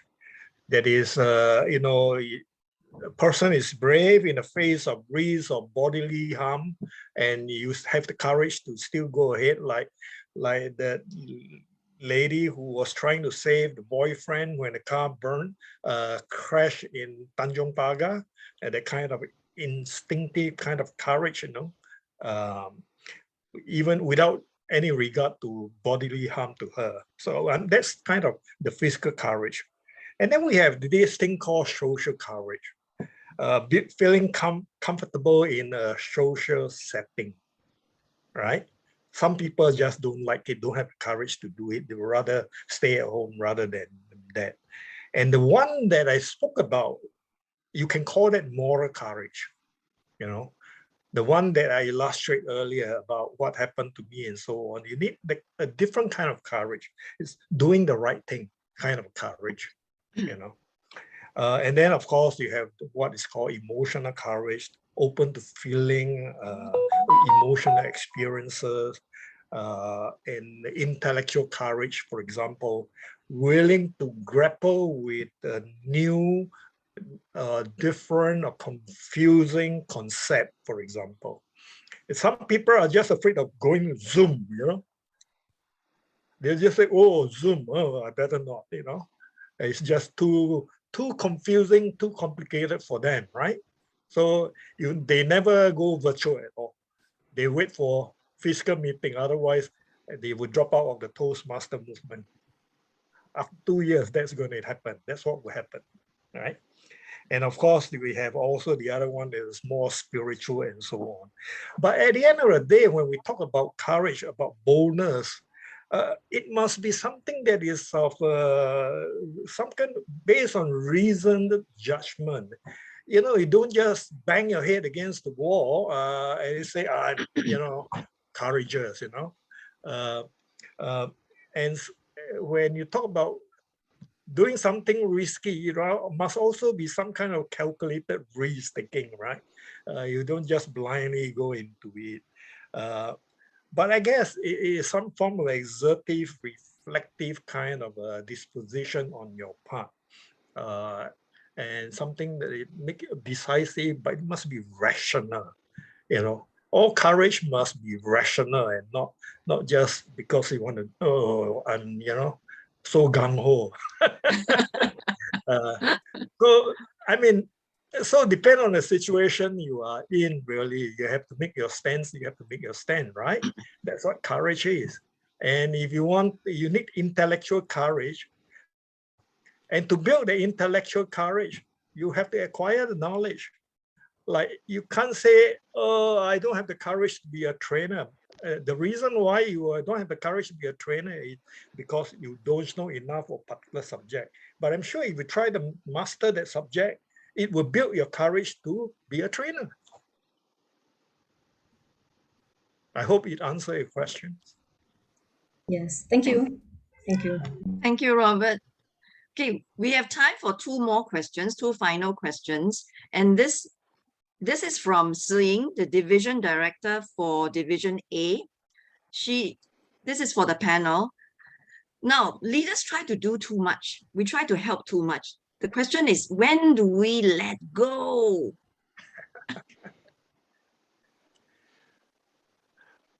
Let me answer. If you are not elected as a leader, let go. Let the elected leader do their job. Don't disturb them. Kathy, you agree or not? So all the leaders in this room say, ouch. Easier said than done. Well, I guess Some tend to do too much. yeah, I guess as a leader, if we have our agenda, and also we have to know our ability, and we do have a threshold as well too, right? Sometimes we just feel that it would be a waste to let somebody go, you know. But also we do not put everything on standstill just for one person. So as I was answering to earlier on, the what's his name from Equinix, the president, Suresh. I say, Suresh, yes, you have to continue to run with the rest and still engage this person, and with patience. You know, if you really want to give up on this person, sometimes we may live to regret for giving up on something. You see, so just engage a person, have a little bit more patience, but we do not need to stand still, put everything on hold to wait for this person, because in this world, different people just react differently to different people, different form of stimulations. So you have to find the right stimulation to stimulate the person into running with you, right? Now, as for this question by Gordon, about managers, new managers who may suffer, and then performing well at his level, and when you elevate him to the next level, he may not perform. Really. And that's what I spoke about earlier on when I talked about new managers. Sometimes new managers, because they are good, especially they are professional engineers, even accountants, they are good in what they are doing. But when you elevate to the next level, they may have issue. It's all human being. I would say the simple me with I would say sometimes all this boil down to the makeup of that person and the makeup of the people he meet. Right? Because why? When he's at his current level, he's very used to the people. He's very familiar with the setting. He has adapted and performed like a salesperson. He just does very well in his level. And then when he's elevated to a manager, he's in a totally new environment. He have to readapt again, and he have to face different factors. People he dealt with are different. They have different expectations. And this is something that I personally would not think that when you promoted somebody, he is not somebody who's going to be ready to perform at that level. Sometimes we promote somebody is because as a reward for what he done well in his current level. So when he go up, he must have the courage and the flexibility and the skills to adapt to the next level, and he need time to do that. You see, and also, like for example, even that is simple. You say a salesman. Let's say if somebody is a general manager, he is very good at attaining his result and is performing very well with the people he work with under him. Let's say if we elevate him to the board of directors. Now, at the board of directors, because of his background, and also in the board of directors, people are of different standing. He will have to adapt to working at that high level to the people of that standing. Because at the board of directors, some may be millionaires, some may be billionaire, or some people may be, so you have to make sure you're psychologically equipped or adapted or adjusted to be able to talk to those people as peers.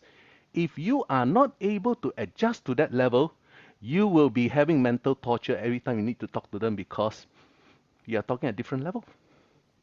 So these are the issues that we will have to adjust, that person himself to adjust. Don't expect the directors to talk to you and lower themselves to talk to you. You have to raise yourself to talk to them. So it's just same thing like in our business. You want to have business with those managing directors, millionaires or billionaires, we have to make sure that we're able to talk to them to show that we are different from the rest and to talk to them as peers, not to talk up to them. Then you'll find our job is easier. Okay, Gordon, I hope that addressed your question. Maybe Robert, something to add?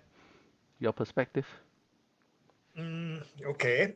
I mean, long ago, I guess, most people think that if you are a manager, it's better for you to sort of keep a distance from your subordinate, just in case they eventually want to take advantage of you because you're too friendly.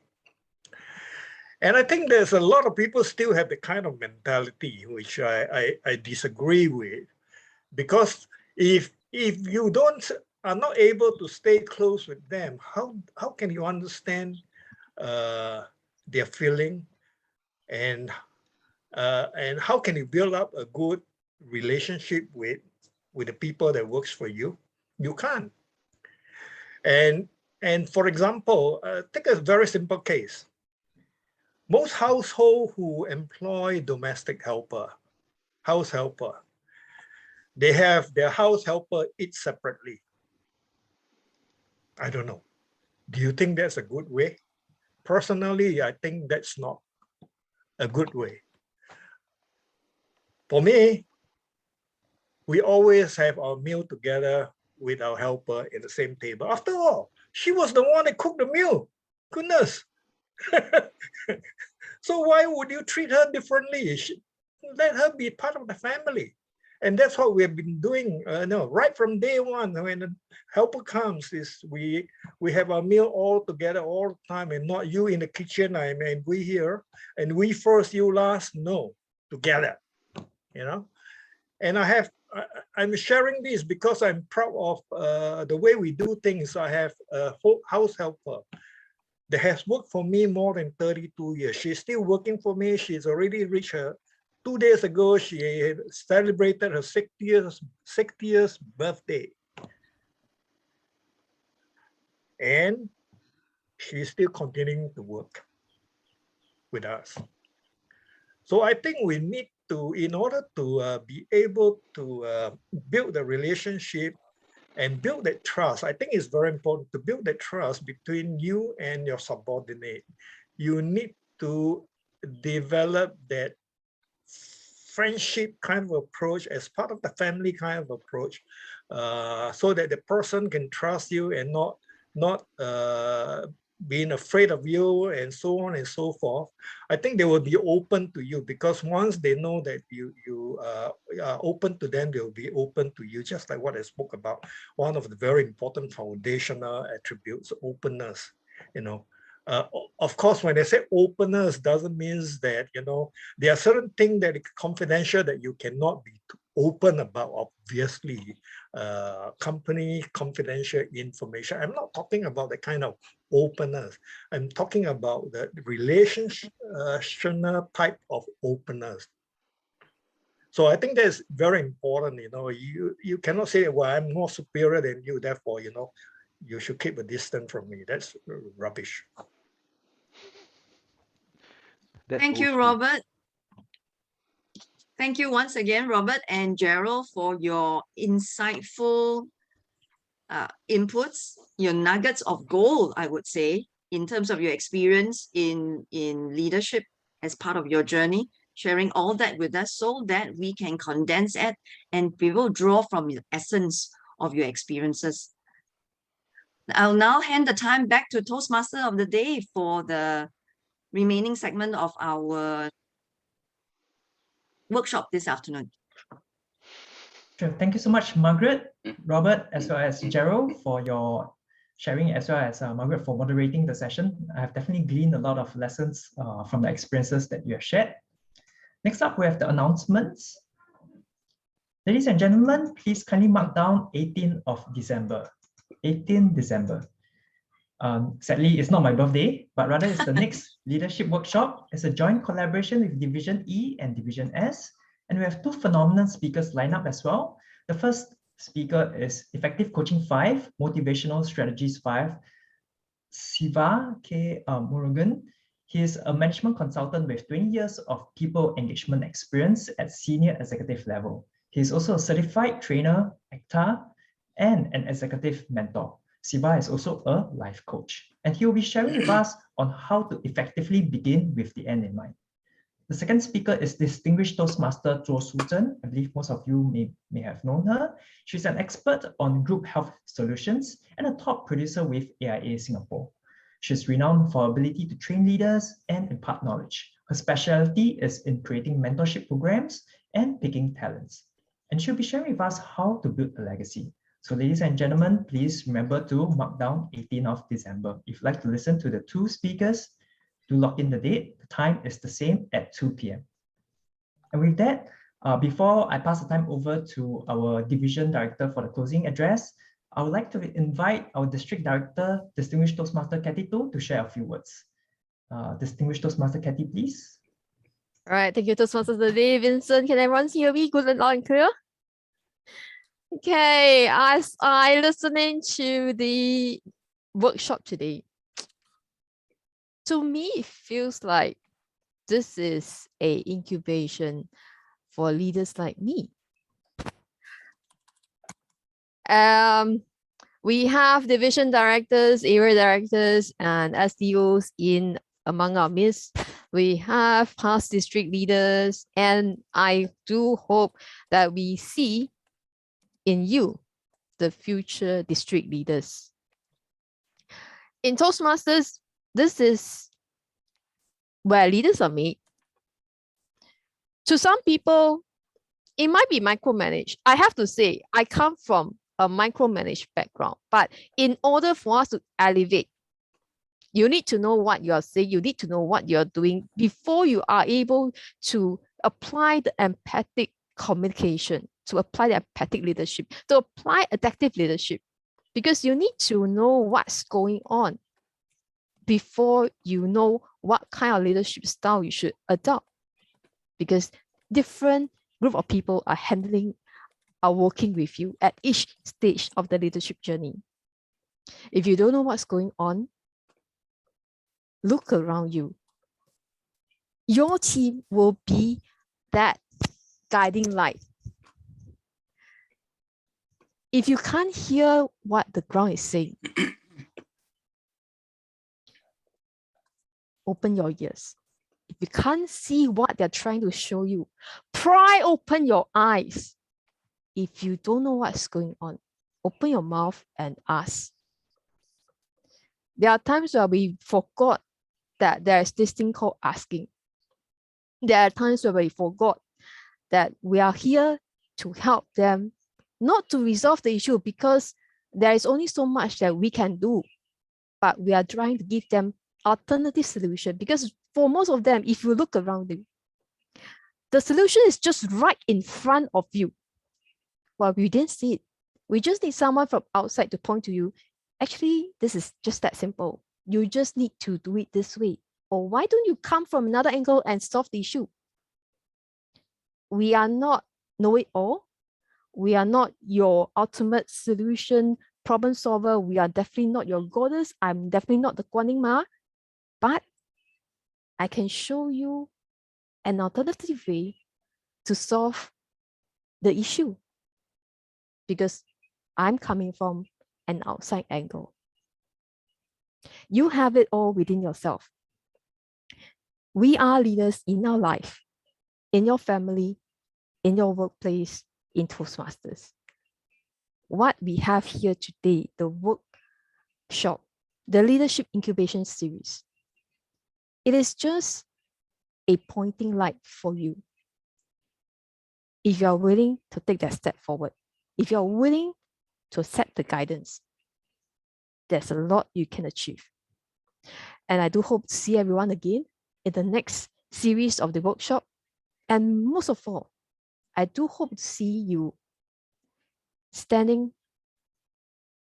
on the stage, take up leadership to be the future of District 80. Back to you, Vincent. Thank you so much, distinguished Toastmaster Cathy. You may not be the Kuan Yin Ma, but you are definitely the district director with present with us, as well as being very helpful. Thank you so much.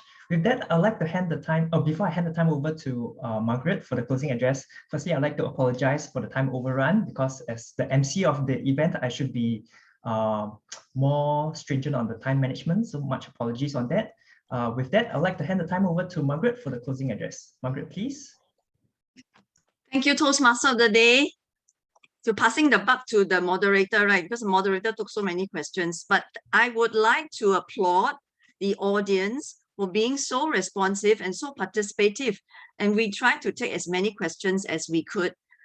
At any rate, the panelists will still be around shortly after we close this segment. If you have some burning questions on leadership, on what they shared about this afternoon, please direct it to them, or you can email Division G with your questions. We will direct it to them. Fellow leaders, delve deep into your souls. Today, we learned to manage with your head, but lead with your heart. You have learned much this afternoon. Let not your learning lead to knowledge. Let your learning lead to action. And we need you, our action hero, to be on the ground with us. In closing, I would like to thank past International Director Patrick Wee, District Director Cathy To, District Finance Manager Nora for gracing this event, and the suave Toastmaster of the Day, Vincent Chua, the regal Zoom Master, Anand Arya Rathinam, panelists, distinguished Toastmasters Robert Ng and Gerald Yong for making this event a success. Thank you, everyone, and see you at the next workshop on the 18th of December. Have a wonderful weekend, everyone.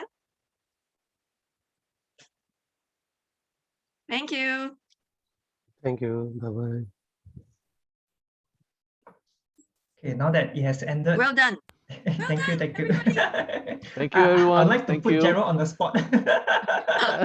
you put Gerald on the spot. What do you mean? Yeah, I'm not sure if this is a appropriate question. Is there such a thing as a good leader but bad manager, and vice versa? Yeah, I wonder about that as well. Yeah. What do you mean, good leader and bad manager? That means somebody who's a good leader but a lousy manager. Correct. Or something along that line. They're two in one. I see. Yeah. Well, when you're a good leader, people follow you, and where does the manager come in?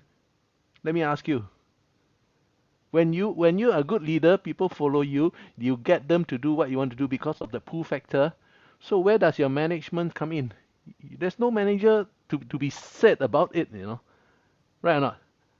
Oh, okay. Let me try and work it through, see what he's trying to say. Okay, so correct me if I'm wrong. Because wait, stop there, Terence, stop there, please. Let me explain. As if you have to paraphrase me, so I'm not making it clear enough. My communication skills. Yes, exactly. Please.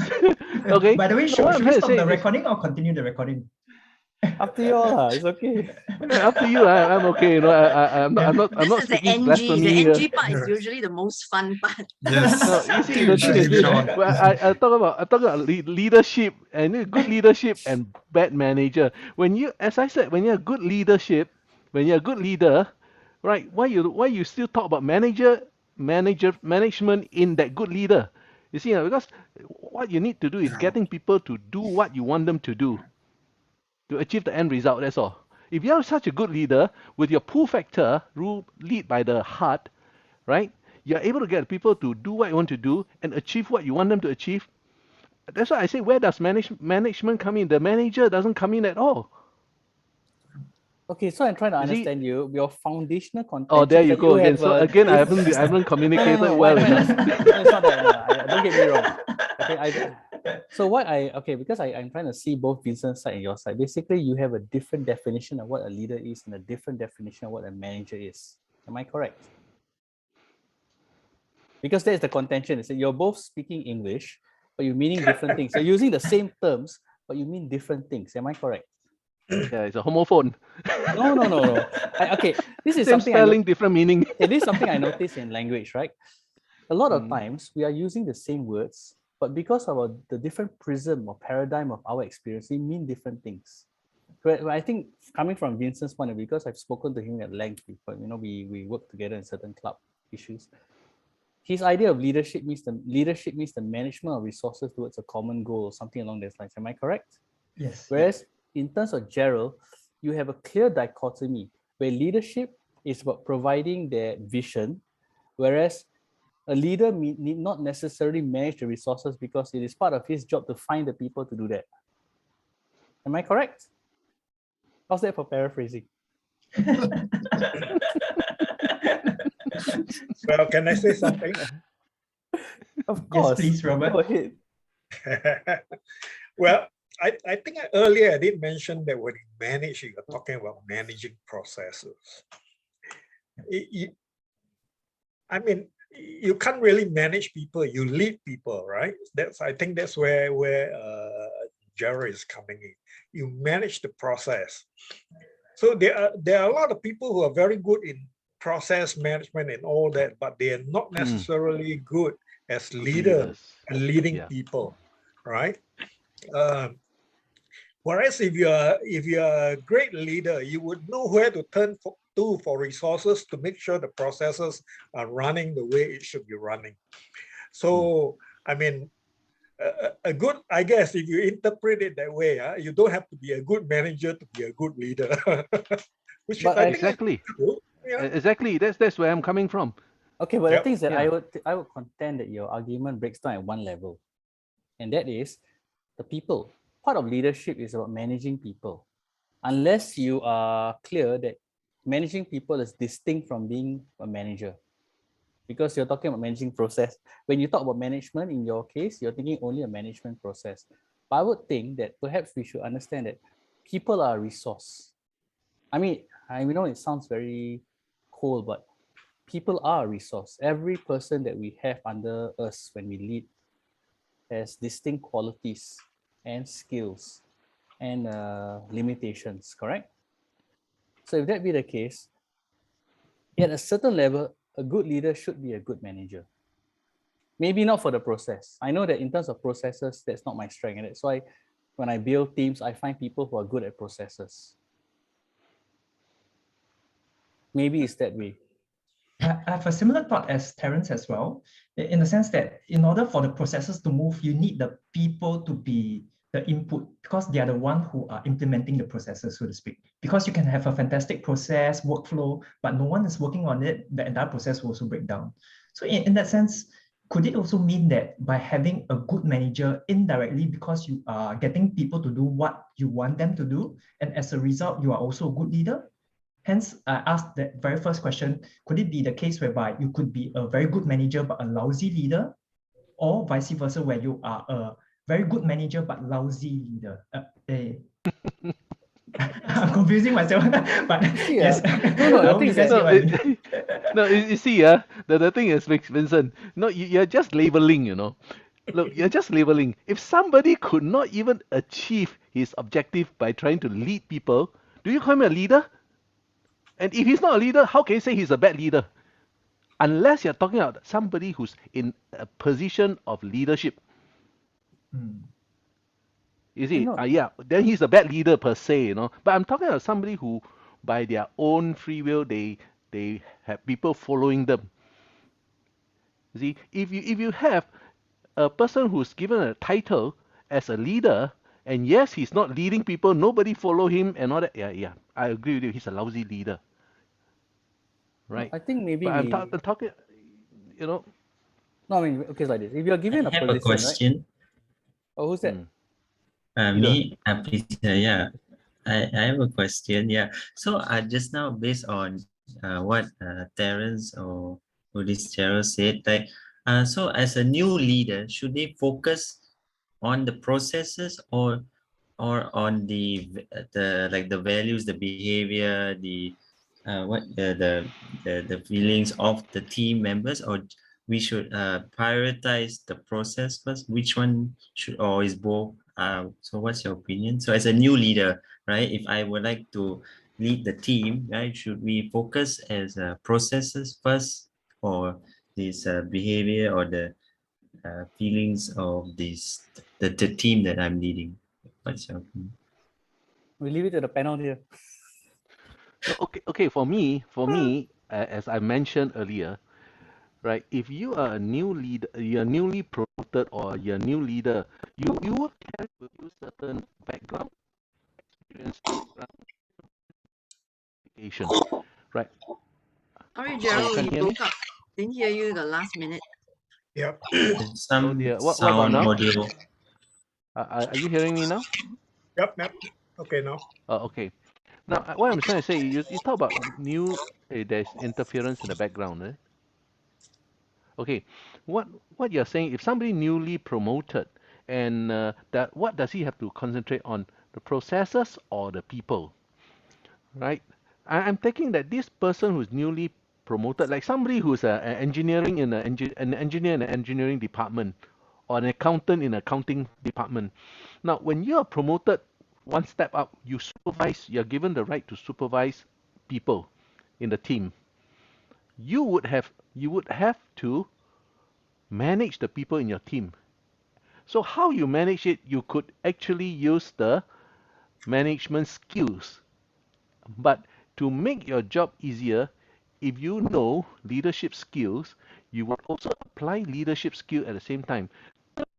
What I'm trying to say is this: you do not say, oh, "Do I manage the process, or I inspire the human, the people?" It's part and parcel. You do not separate it. You do not separate. More important, you focus what is the best approach to bring this group of people with you to achieve the intended result. If in accounting is to achieve the monthly report on time every time, engineering is maybe to complete an engineering project on time and effectively, minimum cost, within budget maybe. So it is usually, for me, I would say it's the end result that you focus on, not so much as your tools. The tools are there. The people there work with you. The resources are there. Whether you say you should manage the process or lead the people, I think it's hand in hand. It goes hand in hand. See? Right? I hope that answers your question, Thank Peter. you, Gerald. Yeah. Can I say something? Of course. Yeah. Actually, from today's session, I find each of you are right in your own way because you're labeling the difference between leadership and managing. And you all have the right answers. But if you ask me, whether you're a manager or a leader, if you want to achieve something and successfully, especially in this generation where we have a large workforce of millennials, those who are below 40, and these people have a different mindset. And if you want to get them to do what you want, you cannot use the old school management methods. They will not accept it because they want to be engaged. So whether you're a manager or leader, you need to have the ability to engage people, to be able to embrace them, appreciate them, and give them ownership, and to be able to consult them because they have the expertise. That's why they hired for the role. So if you want to tell them and expect them to do, they will be very reluctant. So you engage them, get to know them, and instead of observing the old method of managers must keep a distance and all that, you have to learn to come down to their level. If you expect them to come up to your level, you'll never achieve that. So you have to come down to their level, engage them, talk to them, and convince them why you need them to do this and for what reason. And I'm sure they will accept it and go beyond what you want them to do. For instance, We have a living example here because I have a personal encounter with this person. Although she is holding a very senior role in the organization, she's willing to come down to your level to meet up with you and to let you share what you want to share. And she leads you to finding a solution yourself. And that is what I also call it mentoring. So if you don't have mentoring skills and people skills, no matter what you call yourself leader, you can be a popular, you can be a populist by being empathetic and say yes to everything and praising that person. But that is not going to lead to any success in what you expect from them. That's all I have to say. Thank you. I think the issue is simply how you define things. I mean, I realize that we are using the same terms, but we define it differently. For example, if a person is in a position of leadership because of appointment, that's not leadership, that's just merely authority. Whereas if a person is in a position of leadership because of influence, it may be leadership, but it may not be, because I think when we talk about good leadership and bad leadership, right, it comes down to intent. A bad leader is a good leader, but the intent is wrong. You're leading people towards the wrong thing, right? I mean, but I guess these are things that we can cover further on as we explore this whole concept, because it's a very wide thing and everybody has their own ideas. And what we want is that, as you know, where this is the first time we're doing it for this year, right? Maybe next year we will want to expand it and get more people in the division to come forward and speak. Because that's how leadership goes, you know. We want people to come forward and take roles. Doesn't matter if you fail. If you're going to fail, might as well fail spectacularly so everybody learns the lesson. But the whole idea is at least you try. You know, make mistakes, say the wrong things. But as long as we try and we move in the right direction, I think that's how we're going. And get Nora and Anan and, you know, hey, Katie to talk more before she stepped down. Yes, indeed. Agreed.